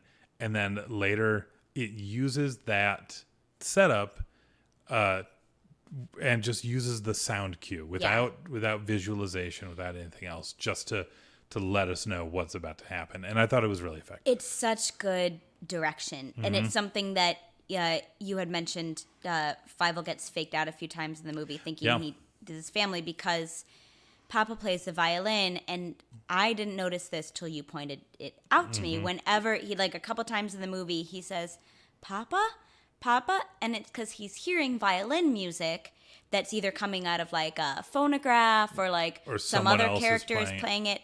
But and I'll say that, you know, our TV sometimes does weird things with audio in old movies, so maybe it's just a mixing issue. But like, I didn't notice the violin music either of the times he did it. Like, even when I know what should have been. I think it's less of an issue of like mixing or you know, sound, and more of an issue of score, because the score uses violin elsewhere, and it uses like I think it even uses that same theme that his dad plays when he is sad. So because it's because it's an instrument that is all over the place in the score, it is hard to separate it as a new thing. Yeah. And it sounds like it's background music. Yeah, you don't kind of know ignore if it. Fievel's hearing it or it's just the soundtrack of the movie you're watching. Whereas that bell is isolated. You don't like if the Great only Mouse time you hear the Detective bell had a bunch of bells ringing all the all time. the time, that would be a problem. That would be a different problem, but also you wouldn't notice that bell. Yeah, but but they also draw attention to it, right? It's not just the sound, it's the setup before. So I think if like Fievel were to like put a hand to an ear and be like so you can tell he's trying to hear something, and then you're trying to hear something. Or if he were lost earlier in the movie and he followed the violin sound. Yeah, there you go, like on the boat or something. At the very beginning of the movie, he got lost, he followed the violin to find his dad, and then we see him getting faked out over it. Like, a little more setup would have been. It's a good idea. I like it as a thing that happens. It just needs to be executed a little bit more clearly. Nice. Okay, so I need to do a scene You need to do a shout-out. scene shout out for the Great Mouse Detective. I'm going to call out one of those fun action sequences. Yes. There's so like until they meet Ratigan in the climax, which is also a good directional choice. Besides the scene with all the booby traps and the record playing, which I feel like we already talked about. Sure. That scene made me laugh a lot. That scene's amazing. But close is this toy shop scene where they follow the bat into the toy shop, or like their bloodhound tracks the scent or something, and then all of a sudden they're in this pursuit with the bat who's trying to get the Olivia as like kind of some, not ransom, but like motivation for the toy maker to speed up his work, right? Like having the threat of the daughter being injured. Anyway, that's not important. What's important is they chase each other around a toy shop, and it sees all these like toys from the late 1800s. So like I feel like there's like a Jack in the Box and a dolly and There's like a lot of wind-up toys. Yeah, wind-up toys, and they all get like activated in this domino effect way, in that they, characters are sliding on top of them in fun loops, and they're getting turned around by them. And it is beautifully crafted action, and it is so fun to watch. It mixes like the tension of an action scene with some comedy, because each of these toys is kind of funny. If you were to die from a toy, that's kind of funny. So like, like our hero narrowly evading like a wind-up knight with a lance, like it's just and I feel like the Indiana Jones style, there's like quips delivered throughout, and there's back and forth verbal parry and physical parry, and very strong. Cool. Nice. MVP. All right, so if I was to pick the most valuable player, being a character from the movie, actor, director, writer, personality, I'm going to give it to, because I don't think he got enough credit earlier when I talked about him, to Dom DeLuise.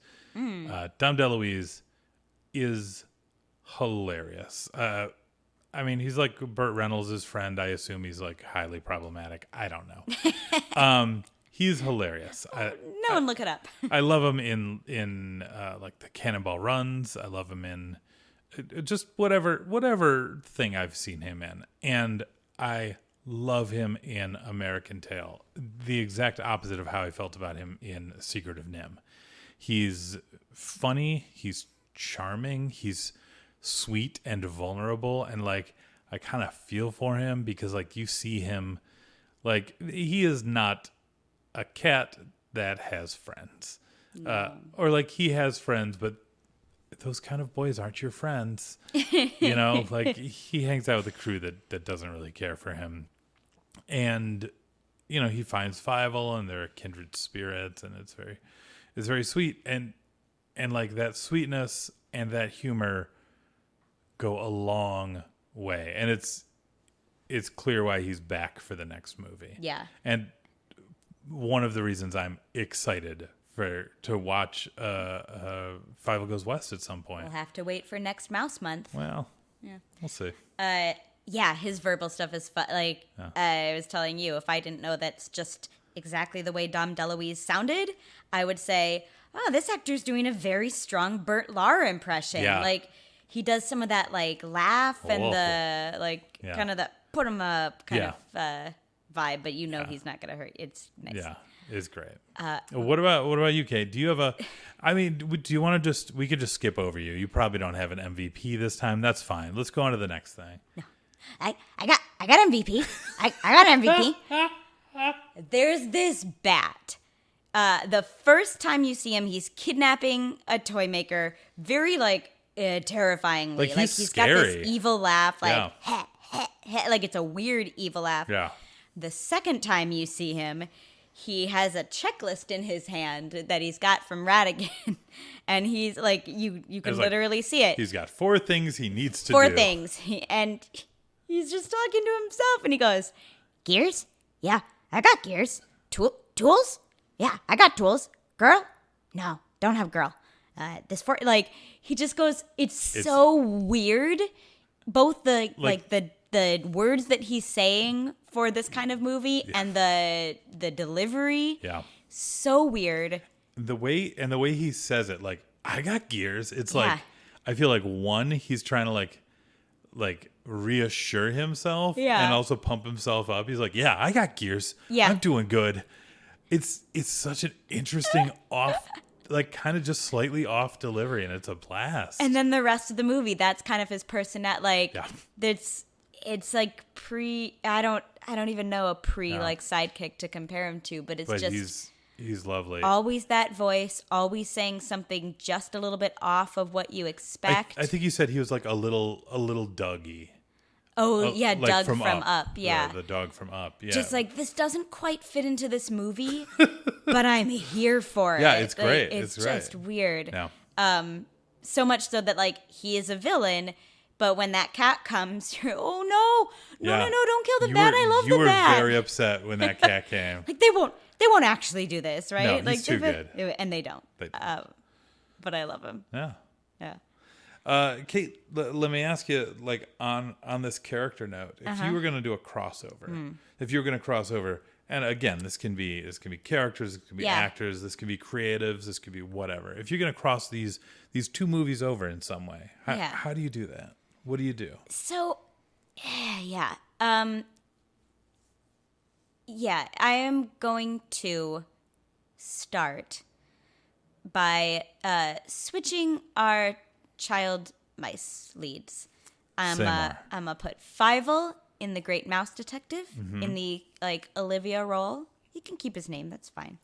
Olivia in the Fievel role for multiple reasons. One, Olivia doesn't have very much to do in her movie, and I think that she could handle a lot more. I want to see the penny in her. Yeah. And she seems adventurous. She seems game for everything. To me, she is sympathetic. She gives me no reason not to. So if like she's the lost child in the Mousequitz family, I'm rooting for her. And then the switch on the other side, Olivia doesn't have much to do, which means Fievel wouldn't have much to do, and that's great news. But also like that part, Olivia in the Great Mouse Detective could stand to be a little bit more personality-y, right? Like Fievel's curiosity the fact that he's going off independently to find his father and get help, that's already a big improvement on his character. Yeah. Like asking for help instead of causing bigger problems. Mm-hmm. And then like little like goofiness and curiosity would be a fun foil against Dawson and Basil, the adults. I think he and Basil would Yeah. interact wonderfully. Yeah. Because I'm sure Basil, like, especially considering like he's both brilliant and bumbling. Mm-hmm. I'm sure there's a little bit of Fievel in him. Yeah. I don't think Olivia is a character he can identify with. No. I think Fievel is. Yeah. Yeah. Fievel is, he'll, chase a fish off to his death in the ocean, but he also comes up with the great Mouse of Minsk robot. Yeah. So, yeah, There's that. there's that. Nice. That's a good crossover. Thank you. What do you do, Dick? Well, so there are two characters we haven't really. There's one character we haven't really gotten into that I love a lot in this movie, and that's Warren T. Rat in American Tail. He is the evil rat, like Ratigan, who is, we assume, a rat disguised as a mouse, or a rat disguised as not a rat. Yeah. Warren T. Rat is a cat disguised as a rat. A catigan, you might say. A catigan, yeah. I will say that. And I think like both of them like have their disguises. They both have like really devious, horrible schemes, but they're pretty smart. They're pretty effective. And Warren T. Rat is a pseudo-intellectual. He constantly misquotes Shakespeare and things like that, and that's a lot of fun. So I would like them to be paired off. Maybe they're going to town, like in an old-timey selling elixirs until they're chased out of town. Something. I don't know. I want to see them on... do evil schemes that aren't quite as evil as selling children into unpaid labor. Yeah, just selling, Rogaine that's piss. Yeah. Like, this will put a spring in your step. Yeah. Ankum. Oh, what's his name from Oklahoma? Oh, I that was a Pirelli reference. Sorry. Oh, you're doing a Pirelli reference. Yeah. I was thinking of Ali Hakam. Ali Hakam. There you go. They're Ali Hakam. I'd cross over Ali Hakam and Pirelli Great. as well. Great mouse month over here. Great mouse month. Yeah. Ooh, but speaking of Ratigan not wanting to be a rat, teeny tiny secondary shout out to that scene in Big Ben where like the lighting, like the chase gets more intense, and instead of like he's walking on 2 feet, like I guess mice do in this world. Yup. Most of the time, but he starts, when Ratigan gets really intense, he starts chasing and some of his clothes rip and the lighting is just right. So And he looks like a rat. a terrifying rat. Like It's you can great. see all the fur on his back. He Ooh, roars he roars just like a rat. And yeah, it's great. Yeah. It's great. Cool. Kate, is it time? It's time for the final cut? Final cut. Kate, I'm gonna throw to you first. This final portion, we determine whether a movie is good to just be re-released in theaters, like put it out there now. Boom. Whether like maybe we could do like a special edition where we improve some things, or we turn it into a ride, or whatever, or no redeeming value, throw it into the vault with Song of the South, never to be seen again until Disney Plus comes out. And we'll see. We'll see. So Kate, let's start with the greatest mouseman. The great mouse detective. This is the greatest mouse. The great mouse detective. What do you do with this? Is this ready to go? Do you do a special edition, or do you chuck it in the vault, never to be seen again? Yeah, I like the scenes in this movie. I think it's well directed, but as I said before, I don't have a strong attachment to Basil, which keeps me from kind of connecting with an overarching arc over like a through line of a character based through line. So I guess Disney loves doing these remakes lately, right? Yeah. And I hate it as a general rule. But I think this could be an opportunity for a remake that makes sense. It's a title people have some affection for, but I don't know that you've got anyone being like, the greatest Mouse Detective is the greatest movie every second, beginning to end. Don't touch this. Like maybe, but also, not enough. Also, I'd say one of the things that I think like if you're gonna do a remake, I think there are two reasons. One, the first one doesn't hold up. Yeah. Or two, the first one did not get the attention that it should have. That it deserved. And Great Mouse Detective, I think is a story that could use a kick in the ass. People could flock to this. They could see this. Absolutely. And a remake would get those gears turning. Yeah, and I think you can do this with part existing material. I think you reanimate some new scenes, and here's what you do. Let's keep Olivia in it. Let's leave Fievel in his movie for now. But I think you do what you were talking about, where you want to see Basil and Olivia maybe have a little bit more of a story together, right? She's a character who needs a thing. He's the character that's helping her. So they are inextricably bound, right? Her goal is tied to his success. But you could give her a little bit more personality. You could give Basil a more defined personality and have them grow together from beginning to end. I think you can just add in a few scenes. There's no scene that contradicts growth if you added it in later. Yeah. You could easily just boop, boop, boop, pop those in. And I think, which is kind of what they did with Iron Giant, right? There were a couple scenes they added in. They did, yeah. And they weren't giant special effects scenes for the most part. No, but they added a little bit more context. It was mom talking to the guy in the diner. Yeah. Just adding a little bit more story and stuff. Yeah. So there's precedent for it. Yeah, so I think that's what you do here. Yeah. And because a lot of this animation just looks so cool, I wouldn't want to lose it in a full-on remake. Right. And you wouldn't want these to be photorealistic CG mice with digital fur technology? Okay. Absolutely not. No, let's leave that to Taylor Swift and the cats. So that's what I do with Great Mouse Detective. Kate, I want to give you a chance to explain a reference that you have made. I can't remember if it's in the title of this episode or if it's on our social media, but you reference Mice the Musical. Oh, it's both. So by the time this comes out, it's both.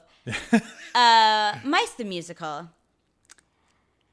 Let me tell you something, Dick. Yeah. I'm Pinky. Yeah. All alone and it's stinky. Yeah.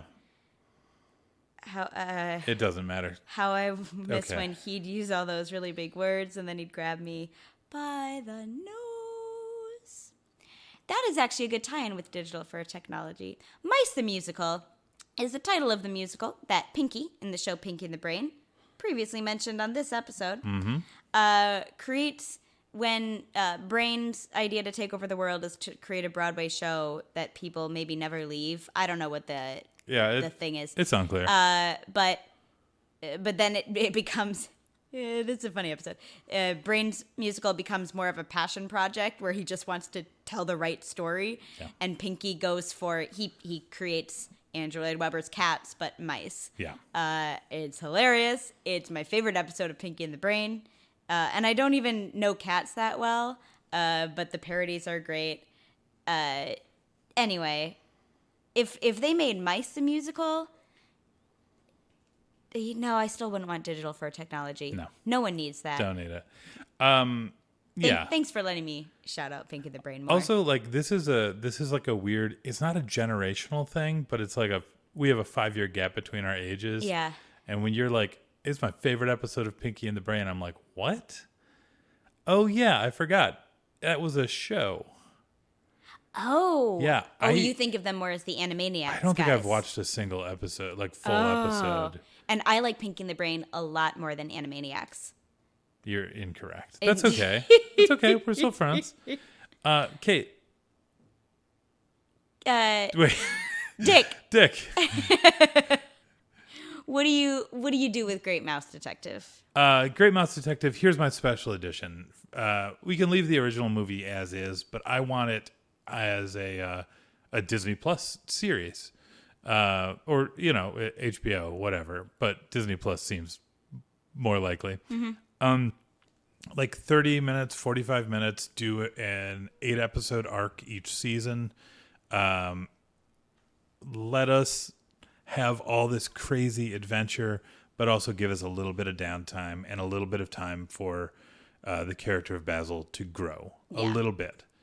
I don't think I've seen really many animated miniseries, but I think it's something that can work. And I think this would be a great case for it, because you've got a case of the night, right? Like a Scooby-Doo or a Duckman. Like you've got a different case each time. Or a Sherlock.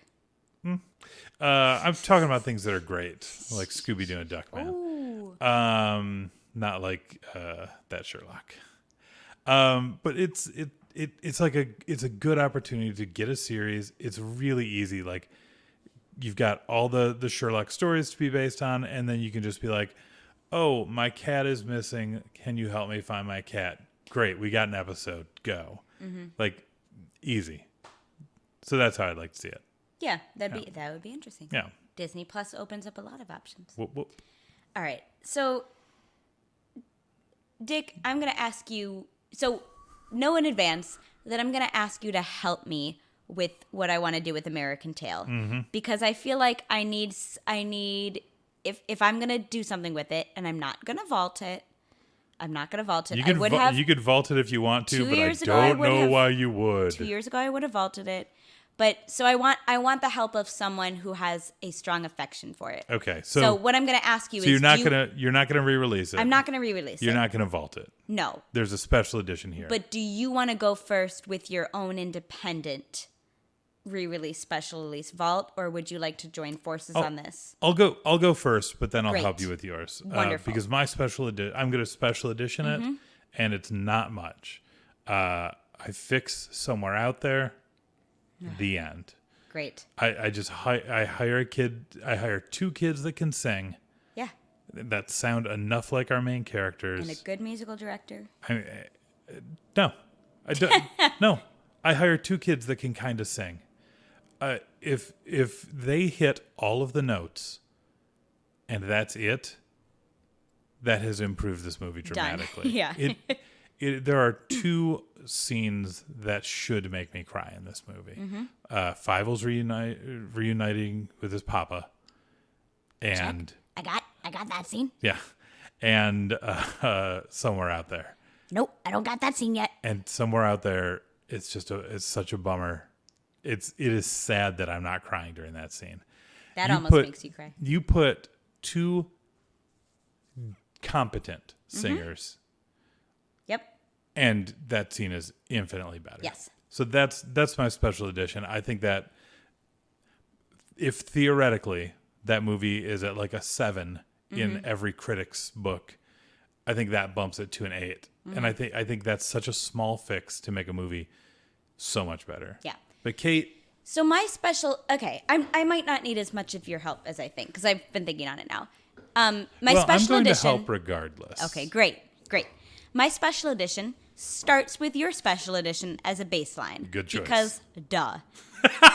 That scene is fixed. Great. The next thing I fix, I'm going to be very clear about when Fievel hears a specific violin melody that's going to be a little bit louder, that he's going to respond to physically. I know exactly what it means every time. Yeah. It'll make the ending even more dramatic. It will make the false alarms even more heartbreaking. Okay, that's the second thing. So then you have 2 problems. You have a disconnect problem, scene to scene, in my opinion, and you have a Fievel as a jerk problem. So I think you fix the Fievel as a jerk problem by making it an accident that he goes overboard. He can still be curious, Yeah. but he can be like on his way back to listening to Dad. That's the way to do it. And then get swept up by a wave, right? He rears his hand back to throw the hat. He thinks better of it and says, "No, I got to go back to Papa." Turns around, starts running down the stairs, gets thrown out. Yes. Done. Yeah, that's Done. fine. He's instantly more likable. That's fine. Yes, because he's tried to change himself. All right, so we got that kind of solved.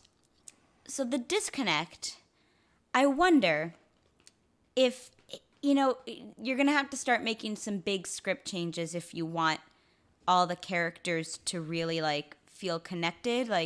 There's this pigeon, and there's this snarky Italian boy mouse, and there's this Madeline Kahn, Emma Goldman character, and there's Tiger. Kind of. She's a little rich. That's weird.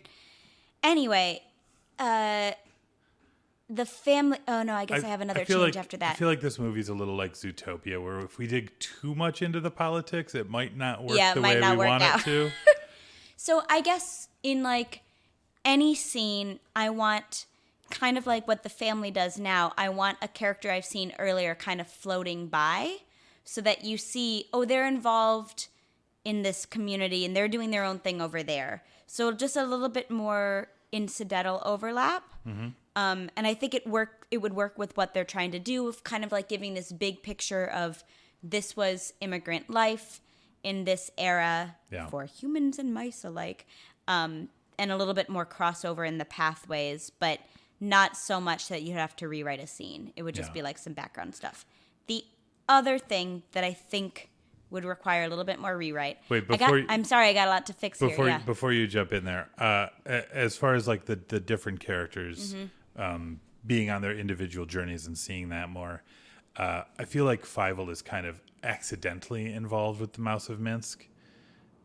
It's his idea he whispers to Madeline It's his Kahn. idea, but he's not we need to overthrow this. I need to be just involved in a political. I have a small idea about a robot. But clearly, his parents are we are involved in this. Yeah. I think it would be nice if Fievel was also involved in this, and we see they find each other because they both care about the same thing. Well, and that's. Oh, is that going to be your second point? No. Okay. That's another fourth fix. Point? I have so many fixes. All right. So I think it is interesting that our scene shout-outs were the two scenes where the family is all together. I think it speaks, we've shouted out Papa as far more of an interesting and more likable character on the screen than Fievel. I want to follow the family a little bit more heavily, actually see the scenes that lead them to that speech, lead them through Ellis Island, all of that. I want to see more of them. There's also a line I think you can build off of too, in the pigeon when he meets Fievel and sends him on his way. He says, good luck, my immigrant friend. And at the end, when the pigeon inexplicably comes back and gives the family a ride around the top of the finished Statue of Liberty, he says, good luck, my American friend. Yeah.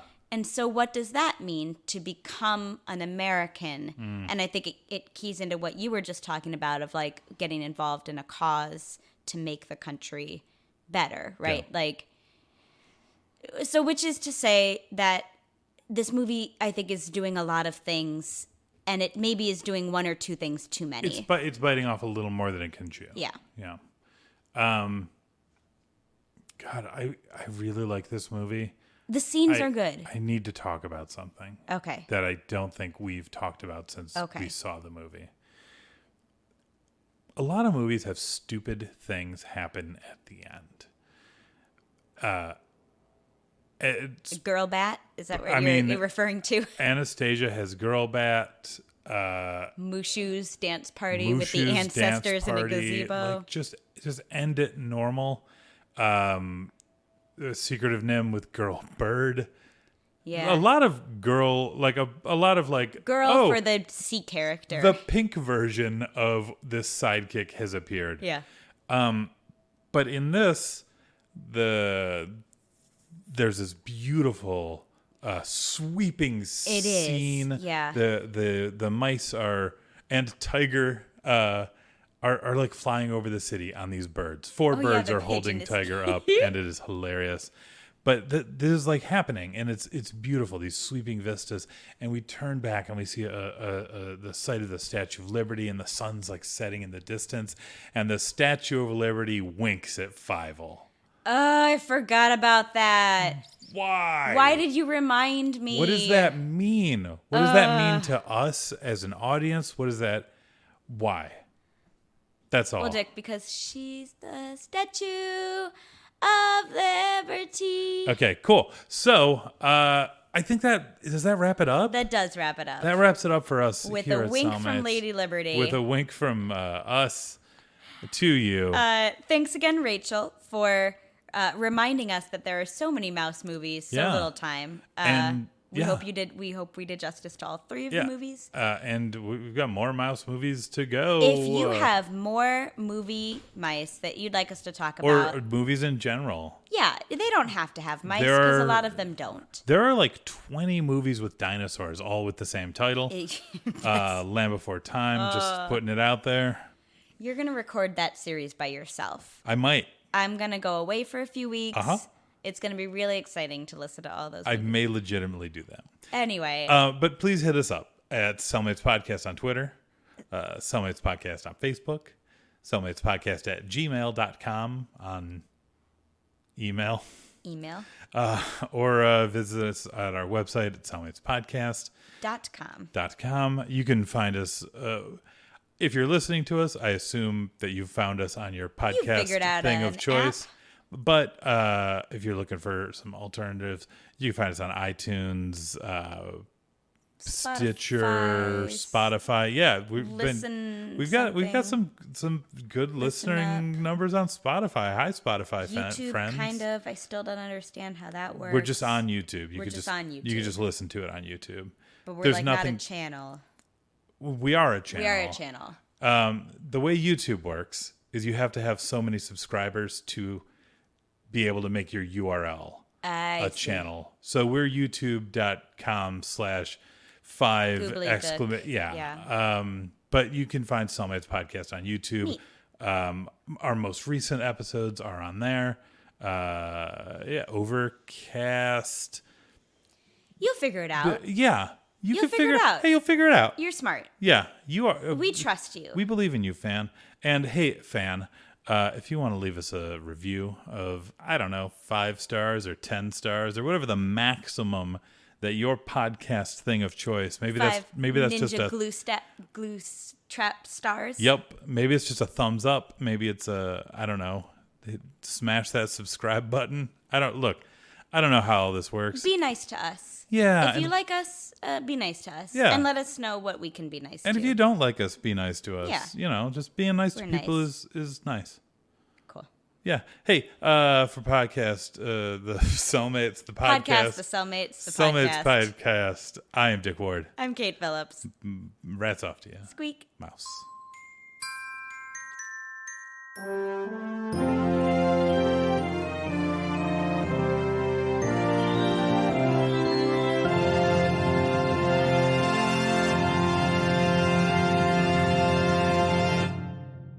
My head's a lot smaller, so they would be a lot more noticeable on my head. Your head is like, oh yeah, that's just like part of his head. I guess he's wearing headphones. Is this like the other day when you said I don't count as a person? No. You're like, headphones don't make your head any larger because your head is so giant. These are all compliments. You've got a good head for headphones. Thanks. Uh-huh. You got a good